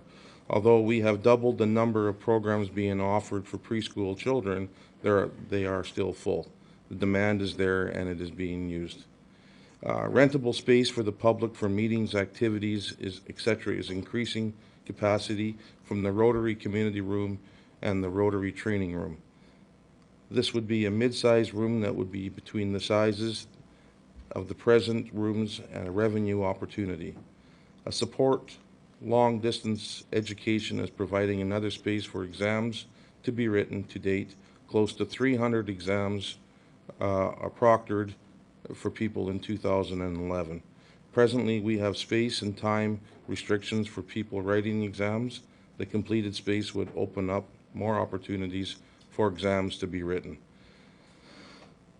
Room for staffing and program planning. This space will be immediately used for program planning, but in the future, as the library continues to grow in usage, future staffing places as well. And just as an example, if this was a swimming pool, we would need to, the library is a swimming pool, we would need to add more lifeguards and stuff like that, and maintenance, and this is where the library needs to add the extra staff. But all I'm saying is this is a needed option. Okay, thanks very much, Councillor O'Toole. So motion to add 200,000 in 2013 in capital funds for the library second floor expansion. I see a few people in the queue. Councillor Gustafson. Thanks, Mayor Given. When I was at the library last time, it looked pretty full, so I'm not clear on where this space is going to be, and how is it going to affect operations as well while this is happening? Okay. Mr. Roth, do you want to speak to where this space is located in the library? This is actually, yeah, thank you, Mr. Mayor. The space is actually located on the second floor. It's currently an undeveloped space that is just being used as storage at this point in time. Certainly it would be very minimal impact to operations while it's being finished and completed. Okay, thanks very much. I see others in the queue. Councillor Monroe. Thanks, Mayor Given. Don't necessarily have an issue with developing this this room. However, I'm wondering if it might be better suited to move it to further down the road, perhaps 2014. And I guess with that being said, I'd be prepared to make an amendment to the motion to have that funded in 2014 versus 2013. I think we're just a little bit premature on having that developed. Okay, so a motion to amend to move the 200,000 in capital dollars to 2014 as opposed to 2013. That motion would be in order. Anyone care to speak to the amendment? Anyone care to speak to the amendment? Councillor O'Toole.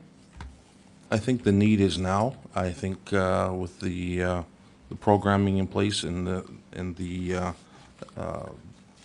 English second language testing that's being done there, it's very difficult, and I would really like to see it developed this year if possible. This is an area that was originally supposed to be developed when the library was built, but we fell short of funds back then, and they felt that down the road we could develop it as the library grew and the space was required, and presently the space is required, and it is down the road now. Okay, thanks, Councillor O'Toole. Okay, so we're on the amendment. Any further discussion or debate on the amendment? Seeing none, I'll call for the vote. Thank you. And that motion does not carry. So it will stay as is in 2013 in the original motion. So Councillor O'Toole's original motion for 200,000 in capital dollars in 2013. Discussion or debate. Councillor Wong. Thank you, Mayor Given. I can't support this motion at this time. Like I said, you know, the library has been given quite a few things in the past. They got a new building. They got funding to support that, the expanded operations. You know, we're taking a storage room away. I don't know what's stored in there right now. I don't know what the impact of that might be. But mainly it's because it's $200,000 in capital. I'd rather see it in the budget as unfunded and allow a future council to make the decision on that. But I think at this point in time, we're not looking to expand our services. I think that we need to try to maintain wherever we can. And finally, I believe that with all those fantastic programs, it sounds like that they want to operate out of there. They should be doing some fundraising first and then coming to us looking for matching dollars. Okay, thanks very much, Councillor Wong. Councillor Radburn. Thank you, Mayor Given. I would echo Alderman or Councillor Wong's sentiments. It is undetermined funding in the capital budget already, and I think that's the way it should stay for the time being. There are several other capital priorities that I would suggest we would have in the shorter term. Thank you. Thanks very much, Councillor Radburn. Any further discussion or debate? Councillor O'Toole? The library does have a reserve, and they have been using the reserve to make budget at times and supply capital projects that they require, and they just don't want to run their reserve shy, and they've asked this to be brought up. So if you're thinking that they have not gone for other sources of monies, that's incorrect. They have done that, and they are using their own reserves to do a number of in-house items and projects. Thanks very much, Councillor O'Toole. Any other discussion or debate? I'll just take an opportunity then. I'm going to speak in favor of the motion.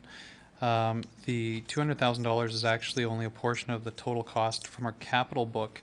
You can see that it was a $452,000 project, and the only undetermined amount was the $200,000. So that's what we're talking about, is basically less than half the cost of the project. I think that this is the right opportunity to include that, and given some other areas where council has chosen to dedicate capital funds towards facilities where we don't even really know what the demand is going to be. We know already what the demand is in this building. We've seen that since it's been opened that the demand has increased. For me, the priority would be where there's a proven demand. I think we have that here in comparison to some other facilities where council is assuming that there's going to be a demand for it. And so that's why I'll be supporting this project. Any further discussion or debate? If not, then Councillor O'Toole, you have one last opportunity to wrap up. Yes, just so you understand where the funding would be coming from. Grants is $125,000 that they're applying for. Library is $70,000 that they're throwing in. Donations, then the library would be managing this campaign, is $57,000, and the request to the city is $200,000. So they have done their fundraising and they've done their soul searching. They're just asking us at this time. Okay, thanks very much, Councillor O'Toole. Okay, so we'll move to the vote. We'll call for the vote to add $200,000 in 2013 in capital dollars. Thank you. And that motion does not carry. Okay, so we'll move on from that item to the Center for Creative Arts. Councillor Wong, you had flagged the Center for Creative Arts $95,250 annually. See how that matches up with our other sheet. But Councillor Wong, do you want to speak to it? Yes, I believe that this reflects an increase of $13,252 for 2012. I believe the Center for Creative Arts has done a phenomenal job at developing the arts in the community, and they do it by stretching their dollars. They have a fairly large staff for what we provide for them for an operational grant. They do have a lot of part-time people, and they do have a lot of volunteers as well. So I believe that I'd like to make a motion to fund for an increase in funding of $13,252 annually. Okay, thanks very much, Councillor Wong. That motion's in order. So motion to add the $13,252 to the Center for Creative Arts, which essentially was their requested amount. Okay. Call for discussion and debate on the motion. Seeing no one in the queue, then I'll call for the vote. Thank you. And that motion carries. Okay, we'll move on to item number 17. Councillor O'Toole had highlighted the HIV North request for operational funds towards staffing. Councillor O'Toole, do you want to speak to this item? Yes, thank you much, Mayor Given. I'd like to make a motion that we put $15,000 in the budget for each of the following years, 2012, 2013, in 2014. And this would give the HIV North staffing, it's not what they asked for, but it would get them a part-time person. Okay, so that motion's in order to add $15,000 per year for 2012, 13, and 14. Open for discussion and debate on the motion. See Councillor Radburn. Thank you, Mayor Given. Actually, I will be supporting this motion. I do believe that it is a gap in service in our fair city. It's a group of individuals, youth, who are dealing with their challenges, and I think this is a bit of a help in terms of somebody that they can get in touch with and through that person get some support. Thank you. Okay, thanks very much, Councillor Radburn. Any further discussion or debate? Seeing none, then I'll call for the vote. Thank you. And that motion does carry. And that would bring us to item number 18, Regional EMS Foundation $30,000 in 2012 for Human Patient Simulation Unit. And Councillor McLean, you'd added this item. Could you care to speak to it? Yeah, thank you, Mayor Given. I got a question to Bill Walker. This is before I make the move. Is there ever a thought of some monies in reserves of the fire department or the RCMP, I guess, to help out in this? Because I believe this could be helping some of the training of firemen and RCMP officers in the field. Has there been any thought put in this for reserves? Mr. Walker? Your worship, we have not actually looked at this as a project that would be funded through the reserves. Could be. Certainly it's a source could be used. So it could be a very viable option. Okay. So we'd be looking for a motion at this point, Yes, Councillor I'd McLean. like to make a motion to fund Regional EMS Foundation $30,000. I'd like, through hopefully a reserve through the firemen or RCMP, however it can work out. That's my motion, and why I'm speaking to it is it's a regional thing, and they're going after 10 regions to try to get $30,000 from each to pay for this vehicle and this simulator, you can say, individual to learn on. So I think it's a very good one for the region. Okay, so I think we just need, so the motion is to add 30,000. I think we just maybe need some direction from administration on a reserve. I'm not sure that we can make a motion. If we're going to specify funding, I think we need to say what reserve it's from. And so I would look to administration to identify a reserve that has funds and would be appropriate. Mr. Walker? The only one I could see that would be appropriate would be the fire reserve, because they're the ones that actually do get training out of this potentially. So. Okay. Okay, so Councillor McLean, if you're comfortable with saying the funded from the fire department reserve, is that a fire department equipment reserve? I think it is. So if that's what your motion would be, you're comfortable with that? Yes, I'd like to make a motion for $30,000 for EMS funding from the fire department equipment reserve. Okay, okay, so that motion's in order. We'll open it up for discussion and debate on the motion. Councillor Rice? I'd like to amend the motion to remove the last few words regarding the source of funding.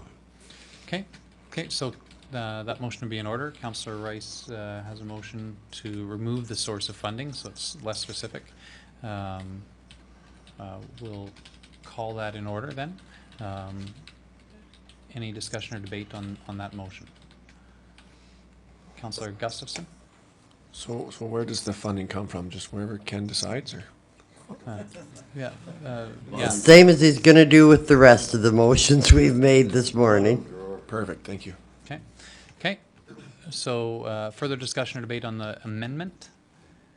Seeing none, then I'll call for the vote. Thank you. And that motion carries. So we'll vote on the main motion as amended. So $30,000 in 2012, and administration would identify the appropriate funding source. So discussion or debate on the main motion as amended? Seeing no one in the queue, then I'll call for the vote. Thank you. And that motion carries. Okay.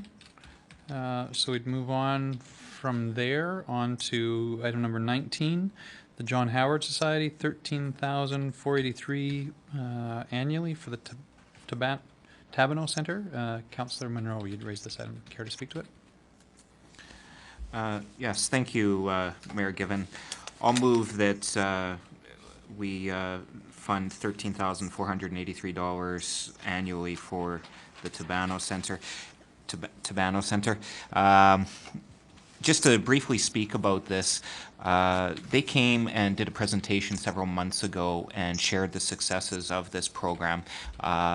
You know, and even yesterday they indicated that they have about 75 to 80 kids or youth come through the program every year. It has been very successful.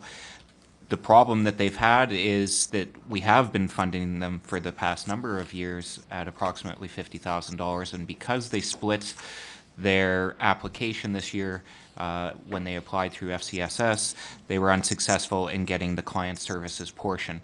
If we do not fund this, I do fear that this program will not be able to operate going forward, and I would strongly encourage council to support the motion. Thank you. Okay, thanks very much, Councillor Monroe. So we have that motion for the 13,483. Discussion and debate. Councillor Radburn. Thank you, Mayor Given. I will support the motion based upon it is consistent with the funding we have been supporting them with. I wouldn't be supporting any increase because there are other partners in education that need to be helping fund the Tabano Center.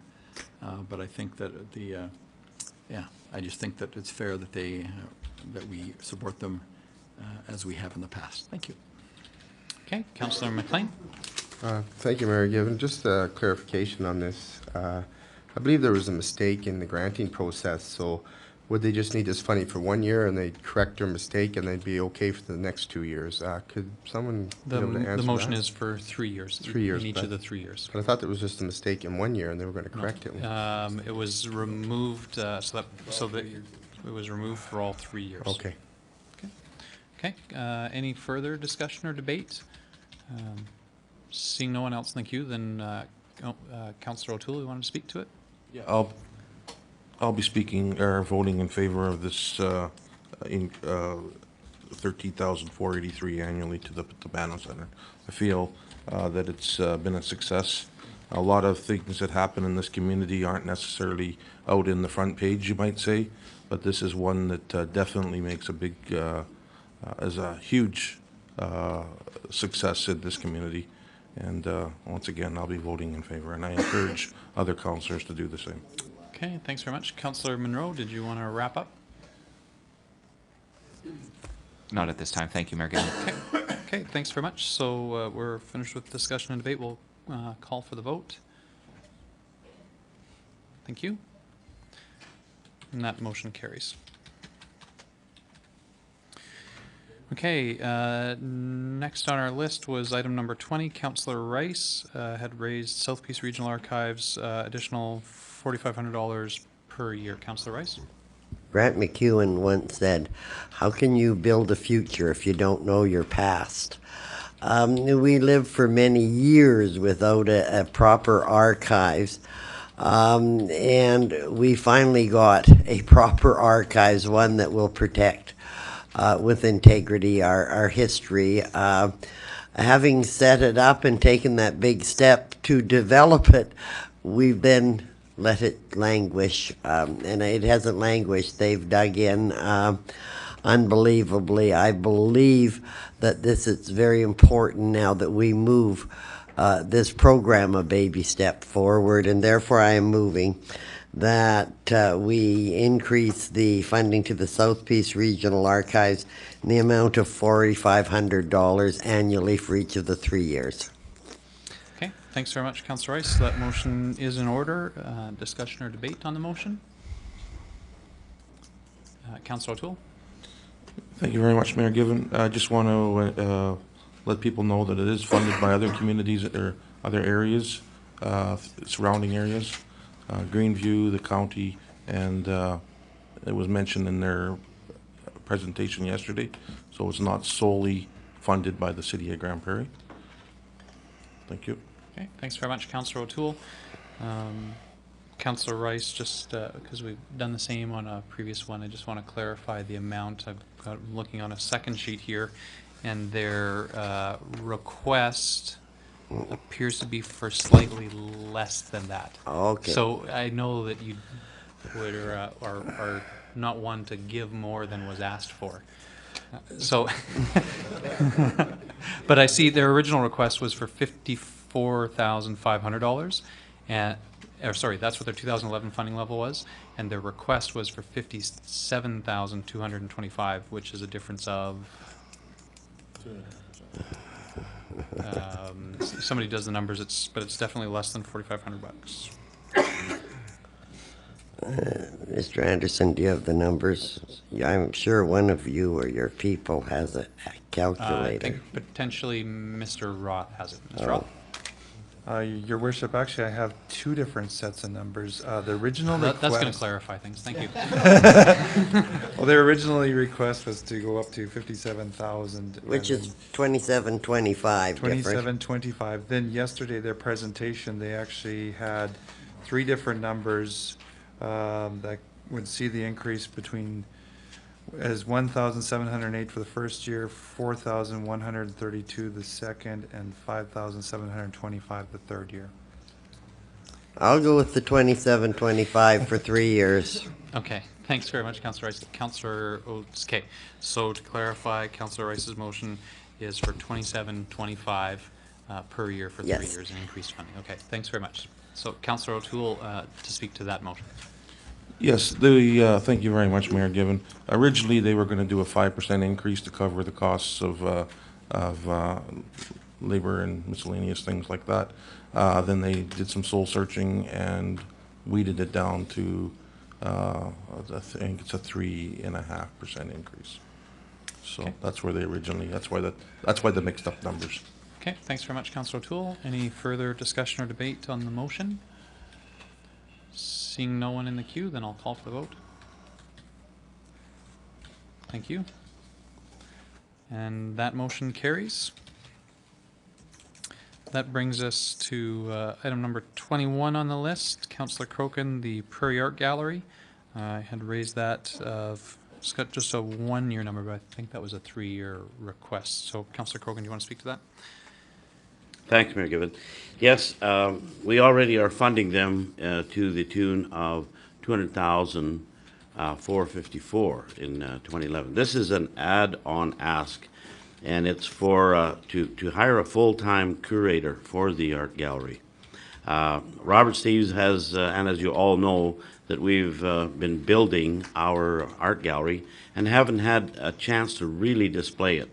The art gallery does major fundraising, so we don't support their total budget. Mind you, we do, as we do with other facilities that we own, with utilities, etc. But I'm adding that Robert Stevens, our current director and well, part-time curator, he's been a site manager and jack of all trades. So I do believe with over 170,000 visits a year that when we get a full-time curator and we do promote local artists, there's a $1 million show going on tonight of an Alberta artist. So I think just the ask for the additional 59,546 over and above what we're already funding, I would urge council to support this. Okay, so Councillor Crokin, sorry, I missed that. You made that as the motion? Yes. Okay, so it's for 59,546 per year for 3 years. Is that correct? Yeah. Okay. That's correct. Okay, so open for discussion or debate on Councillor Crokin's motion. Seeing Councillor Radburn in the queue. Thank you, Mayor Given. I guess my comments are similar to my previous comments. This is 60,000 out of 200,000, which is a significant increase. And I think that we're cognizant of adding new positions. And I think it's 60 out of 60,000 to 200,000 is what? 3/10? 30%, which is very significant. So I can't support it this time. Okay, thanks very much, Councillor Radburn. Any further discussion or debate on the motion? Councillor, Councillor Crokin, I'll give you the opportunity to close if you wish. We'll look for other council members here that wish to enter discussion. It looks like there aren't any, so Councillor Crokin, you can finish up debate. Thanks you, Mayor Gibbon. This isn't for any increases in salary. They didn't come forward and ask for any type of a remuneration raise. This is for a new position that will enhance our facility and our art gallery for our citizens. So I urge you to support it. Thank you. Thanks very much, Councillor Crokin. So we'll call for the vote on the motion to add $59,546 per year for 3 years. Call for the vote. Thank you. And that motion does not carry.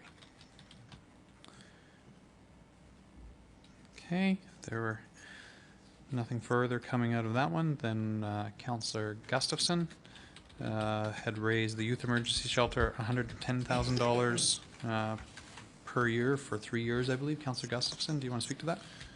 Yes, thank you, Mayor Gibbon. As you heard them all yesterday, they were here promoting their shelter and for our children. I believe it's important that we continue to look after your children and our children. So I will move $46,000 in 2012, $47,000 in 2013, and $48,000 in 2014 to continue the future of our children. Okay, thanks very much, Councillor Gustafson, for correcting those numbers. So that's basically the difference between what their ask was and what was recommended in the budget. Okay. Councillor Gustafson, motion is in order and open for discussion and debate. Councillor Rice. Speaking against the motion, we are giving them close to $65,000 for their operations. The additional 46 is for a new program, which I don't feel that this is the budget year that we can be adding new programs. Also, our staff has expressed concern that their mandate is starting to drift, and it's not a mandate that we have necessarily explored to see whether we agree with or not. And that's why I'm voting against the motion. Thanks very much, Councillor Rice. Councillor McLean. Thank you, Mayor Gibbon. I'm going to be voting for this, kind of going against my grain today, but the reason for is this youth shelter had a few problems. They reopened it, and I think this gives them a little boost to carry forward and help them out, and so I'll be looking forward to voting yes. I think Kevin and I have traded places. I'm sorry. Thank you. I see Councillor Wong. Thank you, Mayor Gibbon. I think I want to support this motion. I think that what I heard at their presentation was that our staff had helped them develop a new mandate, and in doing that, they no longer qualified for FCSS funding, unless I'm thinking of a different group. Okay, so I believe that they offer a great service. It does fill a gap in our community in taking care of the youth that are in a situation that isn't healthy for them. And without our support, I don't think that this shelter can exist. So I believe that we need to fund it, and if we fund it to the amount that Councillor Gustafson has indicated, that ensures their success for at least 3 more years. Okay, thanks very much, Councillor Wong. Councillor Radburn, you're on. Thank you, Mayor Gibbon. Am I correct in assuming, Gary, I guess that we were contributing the $65,000 that Councillor Rice mentioned, but then there was a 34,437, so 35,000. So right. So last year we were supporting them to the tune of 95,000. Mr. Roth. Thank you, Mr. Mayor. We did contribute $65,000 towards the shelter operations. There was another component for FCSS funding that they had requested for a specific program. Since that time, they have readjusted their mandate and how their program is running, and that program, as I understand it, isn't really continuing in that same shape and form, and so that's where the difference in the funding comes from. Thank you. Okay, further discussion or debate on the motion? Just so, can we clarify those numbers again, Jeanette? Just, I didn't capture them. That council add $46,000 in 2012, $47,000 in 2013, and $48,000 in 2014. Okay, thank you very much. So I don't see anybody else in the queue, so we'll go to Councillor Gustafson to close. Thank you, Mayor Given. As you all walked into City Hall this morning, you had a place to go. And it was cold walk up to City Hall this morning. Imagine if you were 13 or 15 and you had no City Hall or nowhere to go or no legislative building to walk into. I believe that there's lots of kids in trouble that have no choice but to stay on the streets. And some of them come from out of town. Sure, it's the province's responsibility, and it might not be our responsibility to look after somebody else's children. However, they're still children. This is preventing potential crime. I believe if we don't pay it here, we're going to pay it other places in vandalism and other places where kids are out on the streets doing things that they don't need to be doing. So this is a place for kids to go to when they have nowhere else to go to. So I strongly encourage council to support this motion for the future of our children. Okay, thanks very much, Councillor Gustafson. So we'll call for the vote. Thank you. And that motion carries. Okay, that brings us to item number 23. Councillor McLean had flagged the Council for Lifelong Learning Family English Program. Councillor McLean, care to speak to it? Yes, thank you, Mayor Given. I'd like to make a motion to proceed with for Lifelong Learning Family English Program of in year 2012 of 50,900, 2013 57,450, and 2014 64,800. And speaking to this, it's a program. The majority of new immigrants are using it in our city, and they haven't looked at corporation funding yet. A lot of corporations and businesses and hospitality industry are really looking to expand their workforce overseas. And I believe there's potential for corporations to come into this and help. But at the meantime, if they don't get the funding, the program could end. And I think it's crucial for the workforce to help this out. And I'm hoping the funding can go through. Okay, thanks very much. So that motion's in order. Open for discussion and debate. Councillor Rice. We have a program that we're working on as part of an AUMA initiative called Welcoming and Inclusive Communities. Whose area does that fall under, and can you tell me how this one is different than what we're doing in that program? Mr. Roth? I can try to answer that, Your Worship. Welcoming Inclusive Communities does fall under our Community Social Development Program. It does have some programming that helps people get engaged within our community, newcomers to our community, such as producing guides in various languages so that they can know where to go for various services and so on. As to my understanding, it does not include as much language type of training. Okay, thanks very much. Any further discussion or debate on the motion? Councillor Wong. Thank you. I'm going to speak in favor of this motion. I believe that English language courses for new immigrants is very vital to the smooth operation of our city. I think that a lot of misunderstandings occur once there are communication barriers. And communication is key to ensuring that there's quality of life for new immigrants in the city of Grand Prairie. And I don't feel that funding should continue on indefinitely for this. I believe that Councillor McLean hit the hammer or hit the nail right on the head when he said that corporate sponsorship would probably be a good way to go on this one. But the program does need to be maintained for at least the next 3 years, so I'm going to support the motion. Okay, thanks very much, Councillor Wong. I see Councillor Radburn. Thank you, Mayor Given. Just a reminder, this program is for preschool and adults only. The school system offers English as a second language programming and supports families in that regard.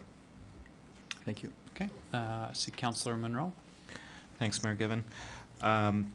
Just to comment on Councillor Wong and McLean's comments about corporate sponsorship. I mean, this is a significant amount of money every year.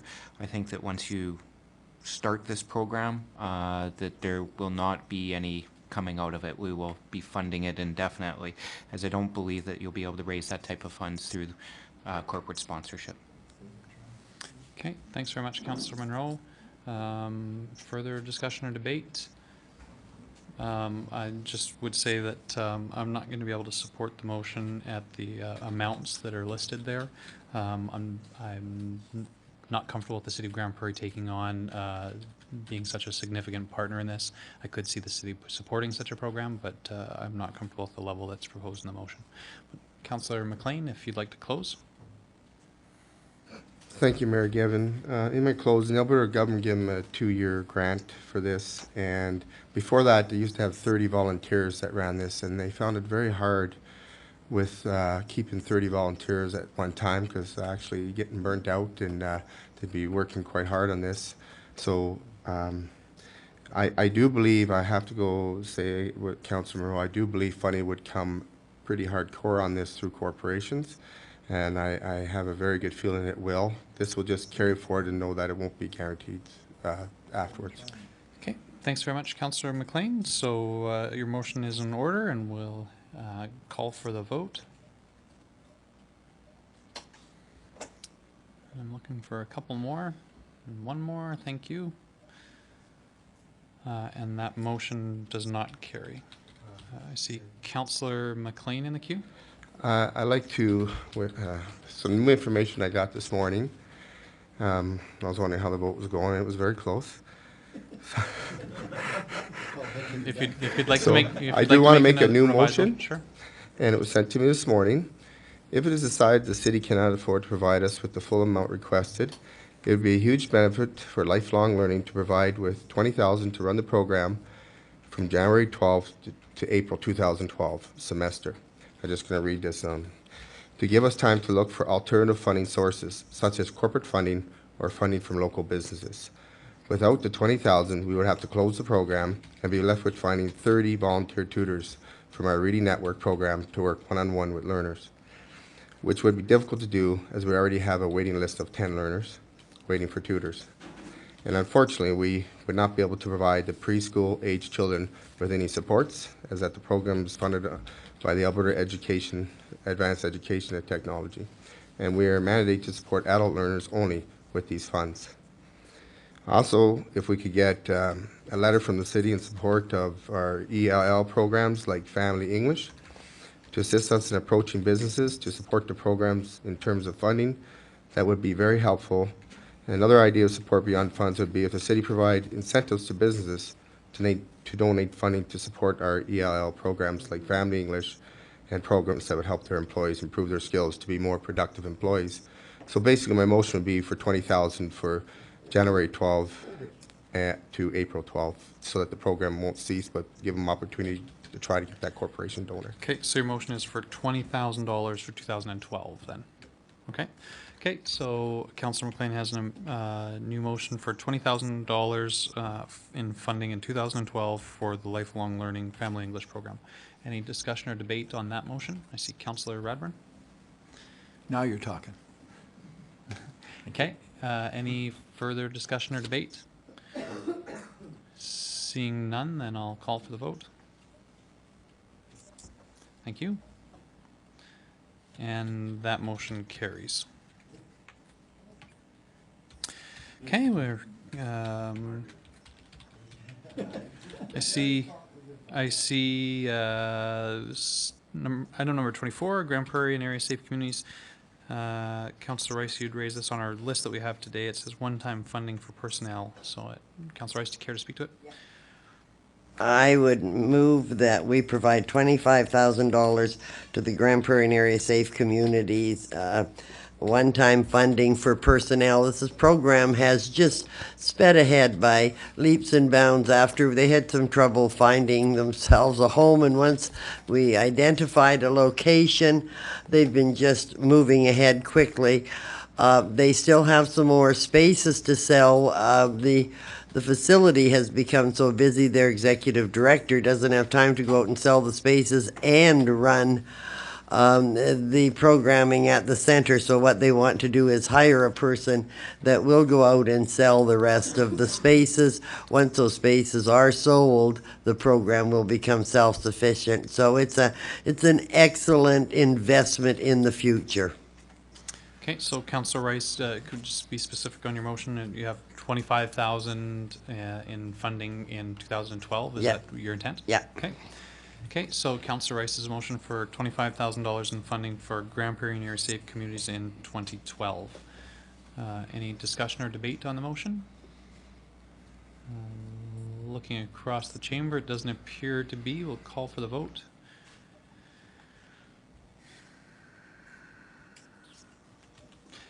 Thank you. And that motion carries. We had a few more yet. Item number 25, Community Foundation Vital Signs Report, $25,000 per year, I believe was the request. Councillor Rice, do you want to speak to this one? And I guess I would have a question for administration, particularly Mr. Anderson.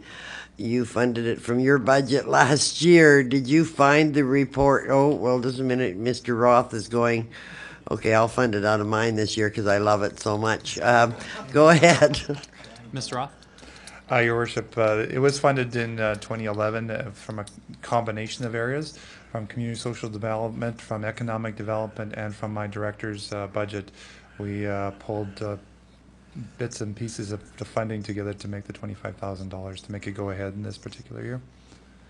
Is there value in doing it again in 1 year, or should we be waiting 2 years at least?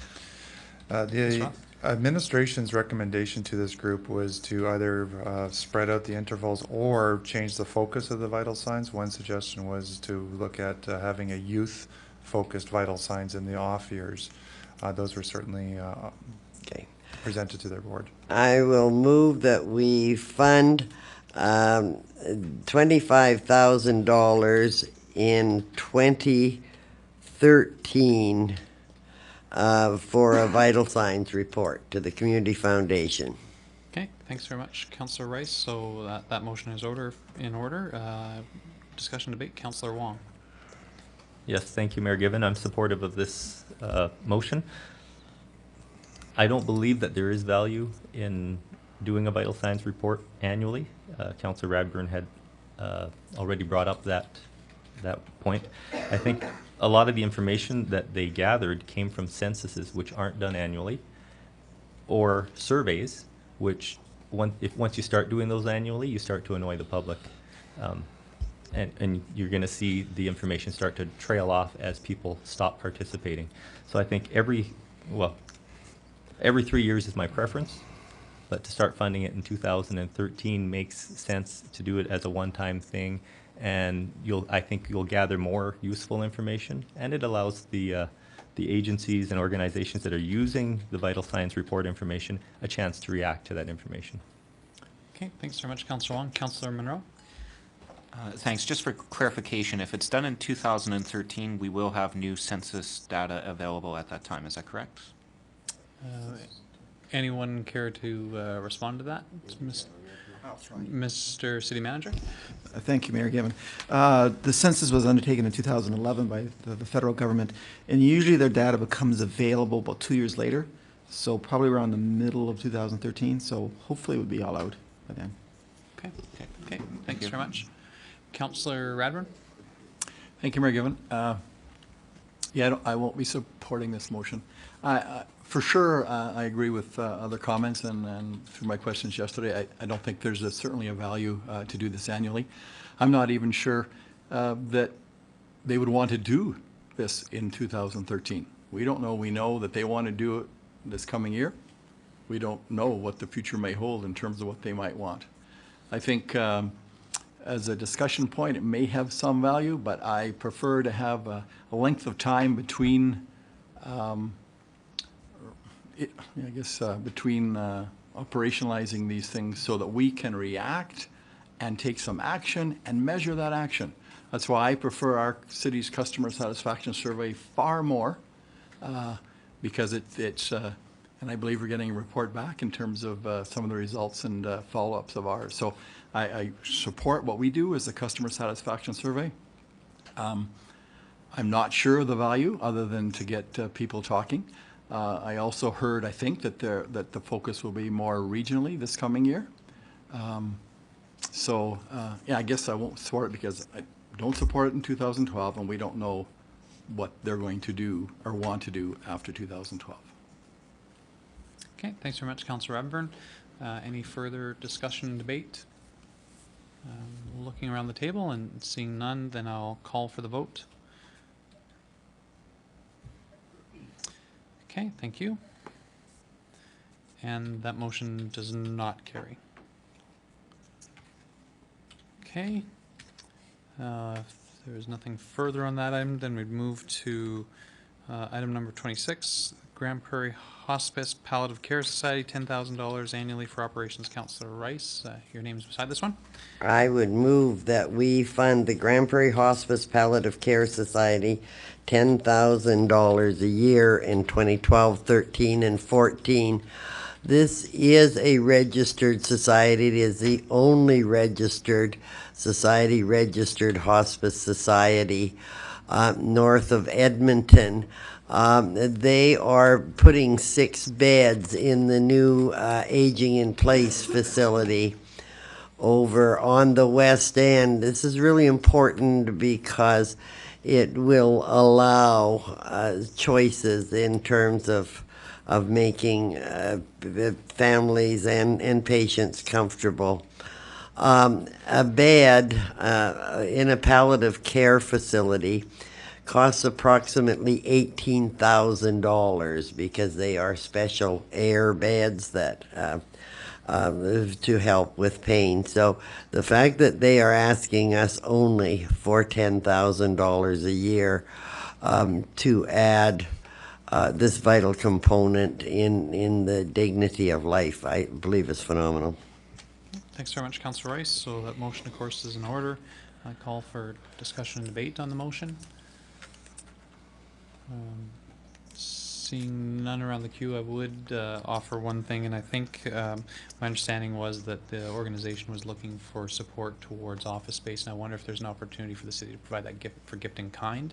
I would have preferred maybe to look at that first rather than at the cash, especially in a tight cycle like this. If that's what the request was, and it seemed to be, I'd prefer that we look at that, and so on that basis I won't be voting for the motion because I think we could support them in other ways. So I'll call for the vote. Thank you. And that motion carries.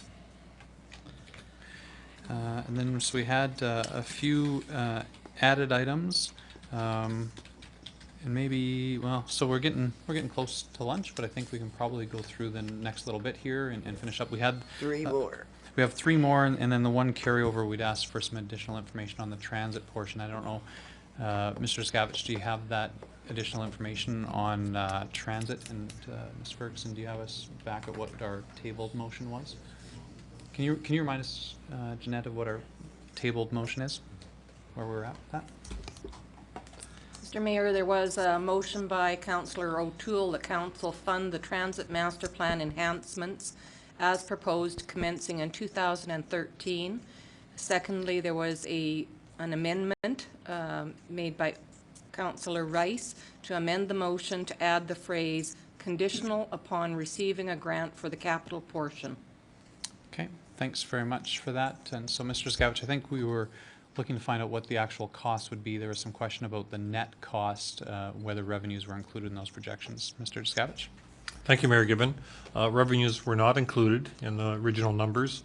When we net out the revenues, we're looking at 2012, $240,000 per year additional.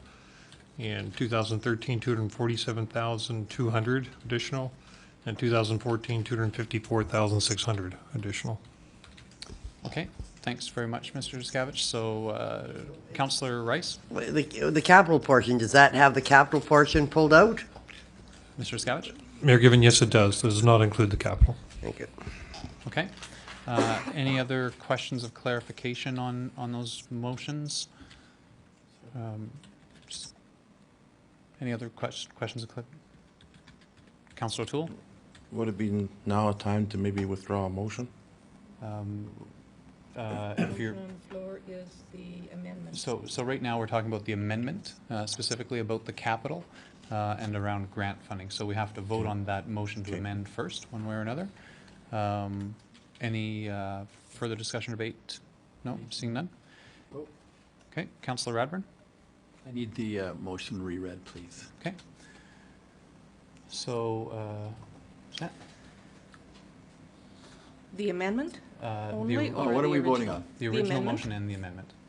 The original motion is that council add $240,000 in 2012, $247,200 in 2013, and $254,600 in 2014 for the transit master plan enhancements.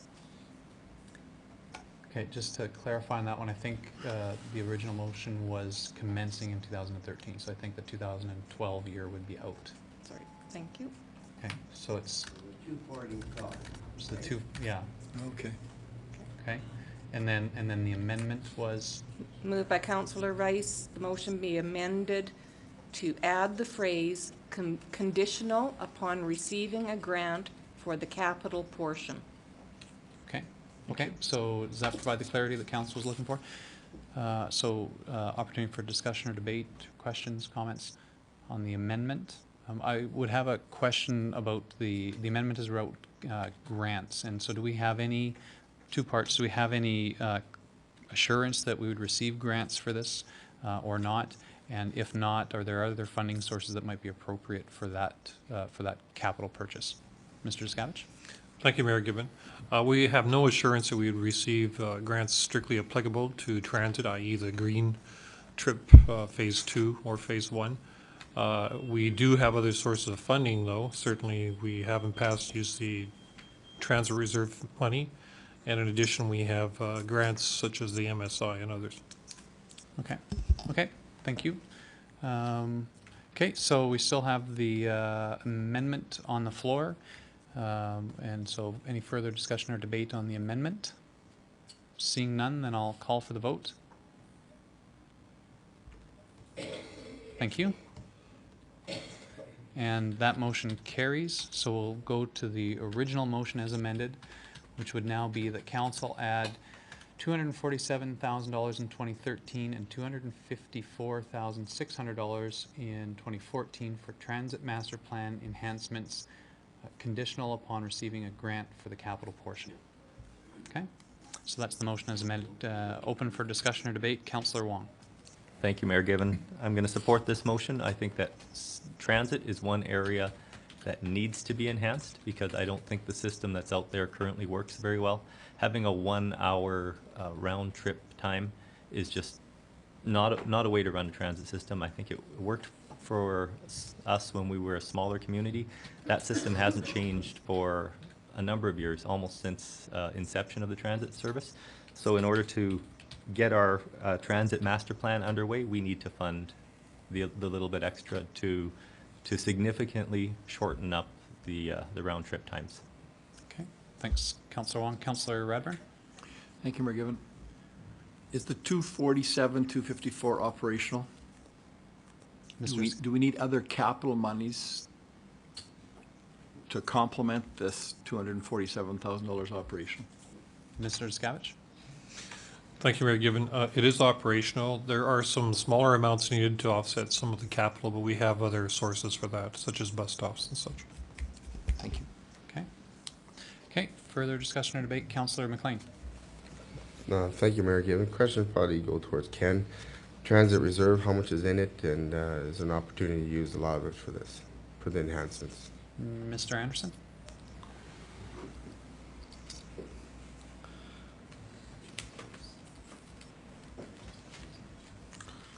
I'll have to find those numbers. I have a feeling they may be coming. They're in motion. 3.7 million is in the transit reserve. Okay. Okay, so there's our answer. There's 3.7 million in the transit reserve. Can I make an amendment that we take it out of the transit reserve for the enhancements? The operational costs? Well, it's $500,000, and we got 3 million transit reserve. Can we do that? That's what I need to know. Okay, so let's just get some clarification from administration. So, Not in reserves. but, Councillor McLean, are you talking about capital or are you talking about the operating dollars? Well, is this about operating here? So I guess Yes. it'd be operating. And if there's a cause we can't take it out, okay, then I know. Okay, Mr. Anderson? You have some clarification for us? I'm sorry, what was the question? About the ability to fund these operating dollars out of the transit reserve. Well, this is a council-created policy, so council could use it. However, it's one-time funding again, as I indicated at the beginning of the meeting. Okay, I'd like to make the amendment for the enhancement of the transit system for 2013 of $247,000 and for 2014 of $254,000 to be taken out of the transit reserve. okay, so I'll call that amendment in order. Essentially what it's doing is it's not changing the funding years or amounts, but identifying a funding source. Okay, okay, so that motion's in order. Councillor, so on the amendment, Councillor Rice? Oh, no, sorry. Okay, Councillor Monroe on the amendment? Thanks, Mayor Given. Presumably, these would be ongoing costs of the $250,000 a year, and therefore taking it out of the transit reserve might not be best use of those funds, as they will need to be. At some point, we're going to need to pay for it out of operations. Is that not correct? That's Mr. Anderson? correct. Okay. Councillor Wong? Yes, I agree with Councillor Monroe's statement. I'm going to vote against the amendment. Using a reserve for operational funding, I don't think is an appropriate use unless it came up as an emergent issue. This is not an emergent issue. We're looking at enhancing our service for the future, and I don't believe we should defer that cost to a future council. Okay, thanks very much, Councillor Wong. Any further discussion or debate on the amendment? I'll just add then on the amendment, I'm going to support the amendment. I think that this is an opportunity to see these funds and the expansion of the service happen without having an impact on this budget cycle while the economy is still coming out of some difficult times. It does move that cost into future years, and that is something that the next council will have to deal with. I recognize that, but I think that this is an appropriate way to ensure that we get that service expansion sooner rather than having to wait. So is there anybody else? Sorry, that's my turn in the queue. Is there anybody else that care to speak to it? If not, then we'll call for the vote on the amendment to essentially identify the funding source for this as the transit reserve. Call for the vote. Thank you. And that motion carries. Okay, so we're back to the main motion as amended, which now is to add those amounts for 2013, 2014, and that they would be funded from the transit reserve, and that the capital be contingent on grants for the capital portion. Sorry, that this be contingent on receiving the capital portion and grants. Any further discussion or debate on the main motion? Seeing none, then I'll call for the vote. Thank you. And that motion carries. Okay, so we had our three added items. Let's should we finish up with them? I think we're pretty close to noon here, but I think we can probably manage to make it through. So Councillor O'Toole had added the rising above. Councillor O'Toole, would you care to speak to this item? Thank you very much, Mayor Given. I'd just like to get some clarification on, does the city support this program as it is right now? Mr. Roth, does the city currently financially support the program? Your Worship, the city does, actually I should say the program is supported through Housing First initiative dollars, which the city administers. I don't believe there's any municipal tax dollars that are contributed towards that, but we do certainly work with this program in terms of that and providing some administrative types of supports. Okay, there's some additional information. Councillor O'Toole, are you at the point you'd make a motion, or are we moving on? So they, I'll make a motion. They did ask for approximately $140,000 for 2012, 2013, 2014. I'm going to suggest that we give them $50,000 of all of those years, if we can make that motion. So $50,000 per year for 3 years? Councillor Yes, O'Toole, is that correct? 12, 13, and 14. Okay. And just to speak on that, Rising Above supports safe, clean housing for recovery. They have weekly goal setting and follow-up meetings with their clients. They offer counseling, job readiness training at the Second Chance Furniture store, which just opened up this summer. Challenging workplace where they learn how to deal with people and issues, and they invest at least 10 hours a week. There's some spiritual support, which this program is funded by a lot of the churches in the Grand Prairie area. There's recreational outings and campouts support with many other participants, and they do volunteer and have mentors as requested. They have zero tolerance for drug or alcohol use. There's no visitors in any of the residences. Participation in programming is a must. Opportunity to work part-time.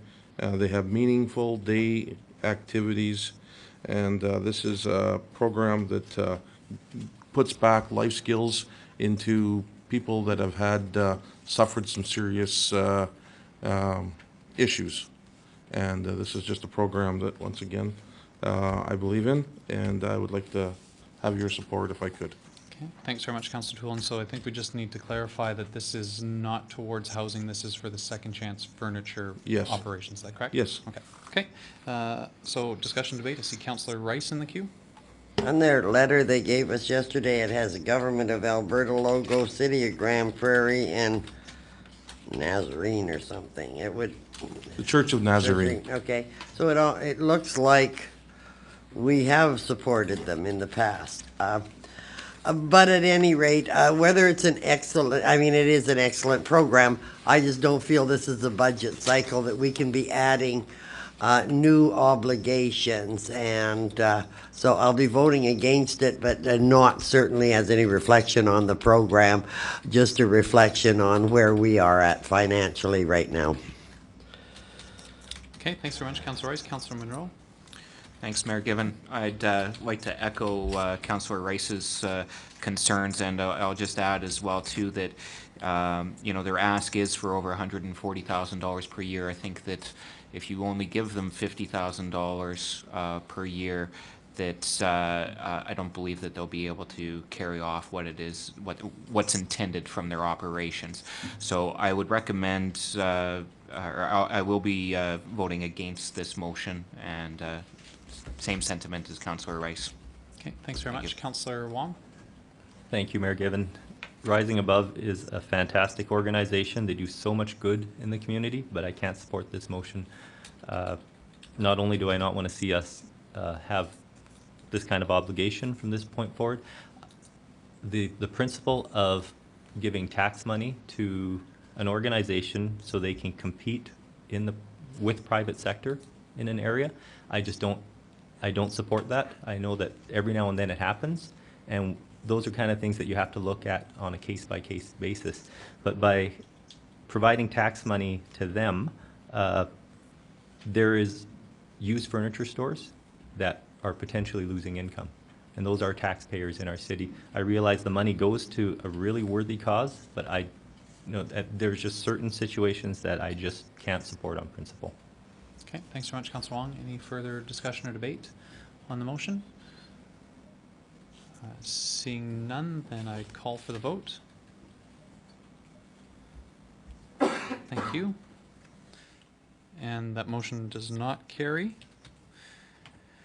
Okay, if there's no further business on that item, then we'd move on to the PARDS capital request. And I think Councillor Radburn, you'd raise that one. Thank you, Mayor Given.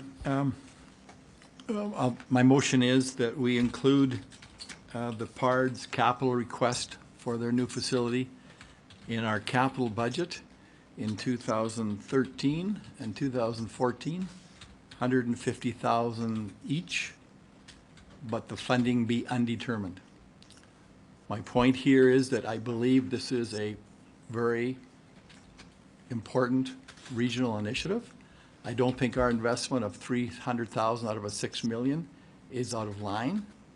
As we heard, 68% of their clients are from city residents. They particularly meet the need of our special needs students. This is a very important part of their development and quality of life. So long-term, I would like to see the city as a partner in this project. However, at this time, fiscally, I don't think we have that flexibility. So my intent of the motion is to get it in our capital plan, but undetermined or unfunded at this time. Okay, so Councillor Radburn will take that motion as an order, and essentially, I mean, ultimately, it's direction to administration to Yeah. include this in our planning documents or our budget documents, but is not dedicating any funds to the program at this time. So at this point, it just is something that would show up in our budget planning documents when we do our reviews next year and the year after that. And at that point, council would have an opportunity to choose whether they would put any actual funds towards it. Okay, Councillor Crokin? Thanks, Mayor Gibbon. I just wanted to know of that $6 million project, is or was there money spent on the land, or was that gift in kind from the government? I don't know if we have any information on that. Oh, if you don't, that's okay. But Okay, I don't think we have that at this point. But, okay.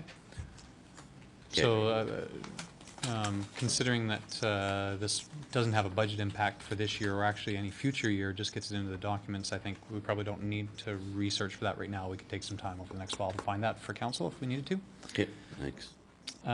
Okay, so any further discussion or debate on Councillor Radburn's motion to add this as an unfunded item, $150,000 a year in 2013 and 2014? Seeing none, then I'll call for the vote.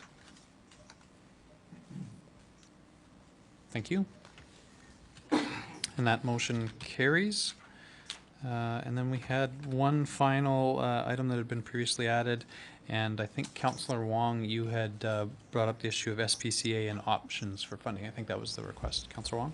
Yes, thank you, Mayor Gibbon. Actually, I was just looking for information. I believe the SPCA was looking for some kind of augmented funding to help them support their facility operations. And I was wondering about how the city of Grand Prairie currently offers support to the SPCA. I think that's probably right for Mr. Walker. Thank you, Mayor Gibbon. Basically, our current process with the SPCA is that we have a contractual arrangement where they actually operate our pound facility for us. And we pay the cost of the actual building and the pound facility. That contract right now is for $202,578. That's 2011 contract. It will be, again, renegotiated at the end of 2011 for 12, 13, and 14 potentially. So, and we don't have any other basically obligations other than the move now forward to bring back to committee the fee that was presented at the committee. Okay, thank you, Mayor Gibbon. That's all I was looking for, was just some information in terms of how we participate in helping their operations, and realizing that we have a contract that may have escalated costs. I'm good with the information that was given. Okay. Okay, so there'd be no action on that item, and that would bring us to the end of our flagged items list. Unless there's anything else from council, I'll give one last opportunity if there's anything else that council members thought that was missed or that they wanted to highlight again. I see Councillor Radburn in the queue. Thank you, Mayor Gibbon. So I have a motion to propose. I guess, do I say I need to flag first? I'd like to flag the gallery budget and the library budget. Okay, well, so I you can want to proceed? talk about these two particular items? Sure. Is that okay? Yeah. So I think the asks were too much for our budget cycle this time. But as I suggested earlier, I think a 3% increase is appropriate. And therefore, for each of these groups. So first motion is that I move that we add $45,000 to the Grand Prairie Public Library operating budget, $45,000 in each of the 2012, 2013, 2014. That is, by my figuring, 3% of 1.5 million. Okay, thanks very much, Councillor Radburn. So that motion would be in order, open for discussion or debate. I see Councillor Rice in the queue. My question is for Mr. Roth. I assume when they put their budget together, they were under the same guidelines as everybody, which was to keep your budget increases to, Mr. Roth? Yes, Your Worship. Certainly all community groups were told to keep your budget increases at 2011 levels. okay, these aren't community groups. These are city kind of people. They belong to us. I think no, the Grand Prairie Public Library has its own board of directors. Okay, of so it trustees, was, they so are they an were independent told, organization. don't do any increases. That is correct. Thank you. Okay, thanks very much. Councillor O'Toole? Thank you very much. Just for the record, since 2008, the increase of wages at the library has not happened. This would just be to cover the wages increase. Okay, thanks very much, Councillor O'Toole. So any further discussion or debate on Councillor Radburn's motion to add 3%, which would be a total, so Councillor Radburn, you're not meaning 3% per year, you're meaning a total of $45,000 each year. Okay. Okay, so that's clarified. Any further discussion or debate on the motion? Seeing none, I'll call for the vote. Thank you. And that motion carries. Councillor Radburn, you said there was another area that you wanted to speak about? Thank you, Mayor Given. So with respect to the gallery budget, I would like to move that we add $6,000 each year over the 3-year period to the gallery budget. I believe the budget is $200,000, so that would be a 3%. So $6,000 in 2012, $6,000 in 2013, and $6,000 in 2014. Okay. Thanks very much, Councillor Radburn. So that motion's in order. Any discussion or debate? I see Councillor McLean. Thank you, Mayor Gibbon. I think it's very good that Councillor Radburn brought this forward with the library and the arts, because overall it's 3%, but we have some areas that were under or way over. So I look forward to future discussion of other areas, and I'll be supporting this. Okay, thanks very much. Any further discussion or debate on the motion? Seeing none, then we'll call for the vote. Thank you. And that motion carries as well. Okay, so I believe I'll do it one last time. I believe that was all the items. Was there anything that council felt was missed or needed to be needed some attention at this point? Okay, seeing none, and we're just after 12 o'clock. I think what we'll do is we'll have a break for lunch. We've been at it for a while. That'll give administration some time to pull together where we are, and then council can review that this afternoon. Mr. Anderson, did you have a comment or some information for us?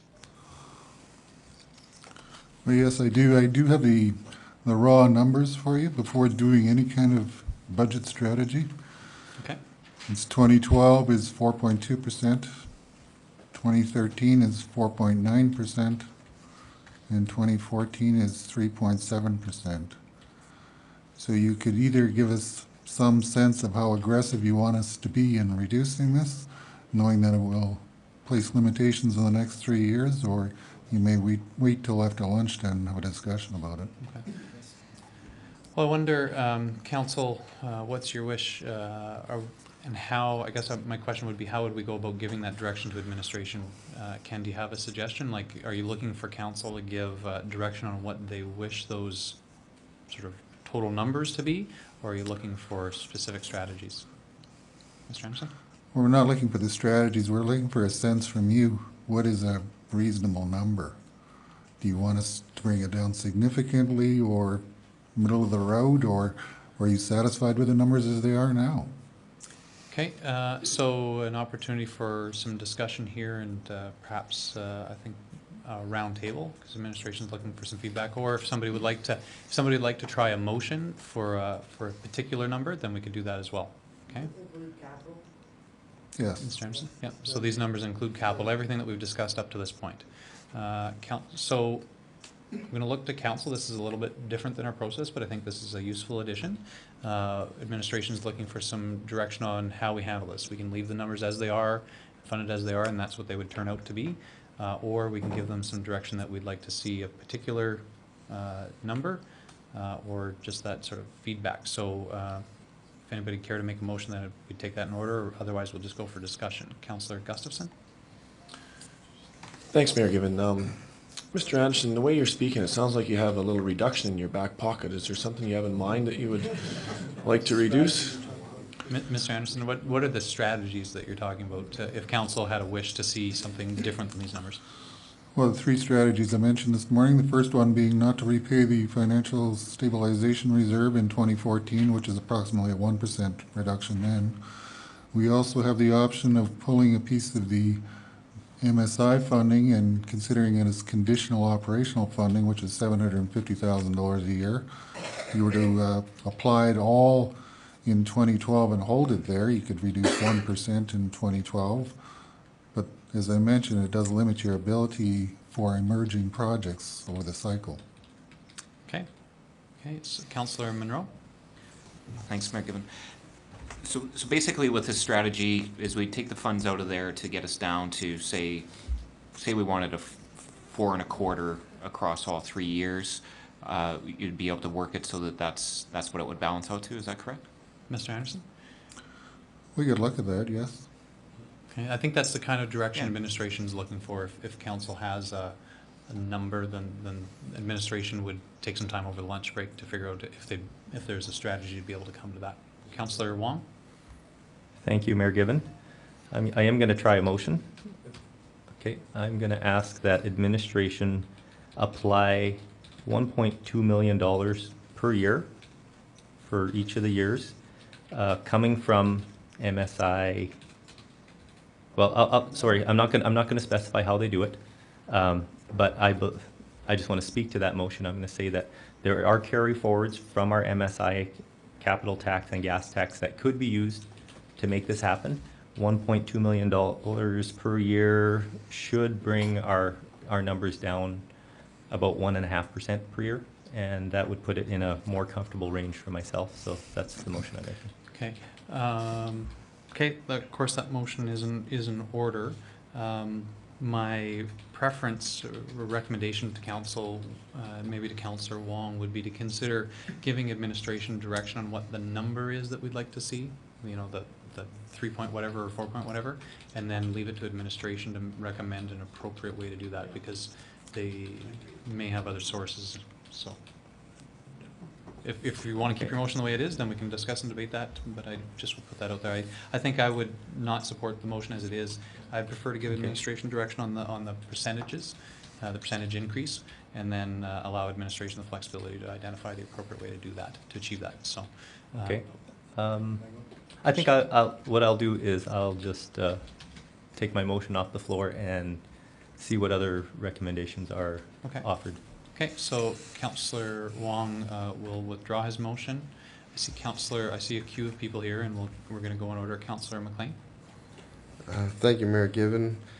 Ken, what's inflation going to be like? I think you had the charts up. It was 2.5%. Mr. Anderson. Well, it depends which sector you look at. If you look at the wages, I showed wage sector increases of 3.5% plus. Mm-hmm. And most of our expenditures are related to salaries. I just want to comment that I think Councillor Wong is going in the right direction, and I believe he might be a little low, but he's kind of being moderate, and I'd like to go even further, but I think we should, I'm hoping to direct administration to go to that level, which would be 3, 3.7, 2.5, and if they can get it lower, it'd be great. Okay, I see Councillor Radburn. Thank you, Mayor Given. My comfort level is, we said 2 to 4 when we started this exercise. I'm comfortable with just under 4, so it's 4.2, 4.9, and 3.7 now, Ken? Yes. So like 2 bits worth, as just for discussion purposes, to get year 2012 and 2013 under the 4% mark. Okay, Councillor Rice. Sorry, Councillor Rice. My comfort zone is 3.5, 4.0, 3.7. Okay. Councillor O'Toole. Thank you very much. I'd like to keep it under the 4, so I'm looking at 3.7, maybe 3.9 and back to 3.7 again, if that works out. Okay, so we've had a round of discussion. I wonder if we could have a motion to give administration some, Mr. Anderson? Well, I'd just like to comment that we only have so many options here. We're gonna run out of options, and you're gonna have to look at service levels then. Okay, okay. Councillor Wong, you're in the queue. Yes, thank you, Mayor Given. I'm still not prepared to make a motion, but my comfort level is to hover around the 3%. The motion that I had made would have put us right around there and would have used about 3.6 million out of the 6 million in carry forwards. So it still leaves the city with some money for emergent issues in the next couple of years. So I'm just going to state that my comfort level is around 3%, and if it can happen, I'd look for a motion from someone. Okay. Okay. I see a couple in the queue. I see Ken. We're going to hear from Ken. I think council's had an opportunity to give a little bit of feedback. Administration's heard that. If there's nobody that's willing to make a motion for specific numbers, then I think the best course of action is to allow administration to come to us with a recommendation based on what they've heard. Ken, what do you think? Well, I'd just like to mention that the capital tax carry forward we talk about, there is nothing in 12 and 13. It all occurs in 14. To come down to 3% for 3 years is impossible without looking at service levels. Okay. So essentially without cutting. Okay. Okay. So anybody that hasn't given administration their sort of comfort level, we have a number of members who have. See Councillor Crokin, can you make your comments towards that so that we can break for lunch and give administration some time to work on this? Councillor Crokin? Don't tell me I'm getting the last word. No. There's still a guy that's running the microphones up here. Okay. No, I'm comfortable with in the 3 area. We, as a council, determine the service areas or the service levels that we want of fire, police, recreation. So we have to be responsible in those areas, and there's no way that we can go less than that because just strictly inflation. So I know I can talk to Martha and Henry on the 3% area. I'd be comfortable. Thanks very much, Councillor Crokin. I think everybody's had an opportunity to give administration some feedback. I think for my feedback would be that A, we need to be realistic about what is and what isn't possible. There's a slew of capital requests and others flagged items that we've dealt with that we've included that are above and beyond what administration presented originally. My comfort level is around that 4 across the board. I believe that combined total of 12% over 3 years would be, I believe that would get us in at the lowest combined increase in the past 10 years. I think that would be a fantastic mark considering the fact that we've still managed to do a number of projects. So I really think that's what we should see for a target. And I think with that, we'll leave that to administration. We'll take our lunch break. We'll come back. We're going to give ourselves an hour because administration does have some work to do, and we do want them to have a chance to eat as well. So you get 15 minutes to eat and 45 minutes to work. Thank you. So 1:15 we'll be back. Okay, thanks very much.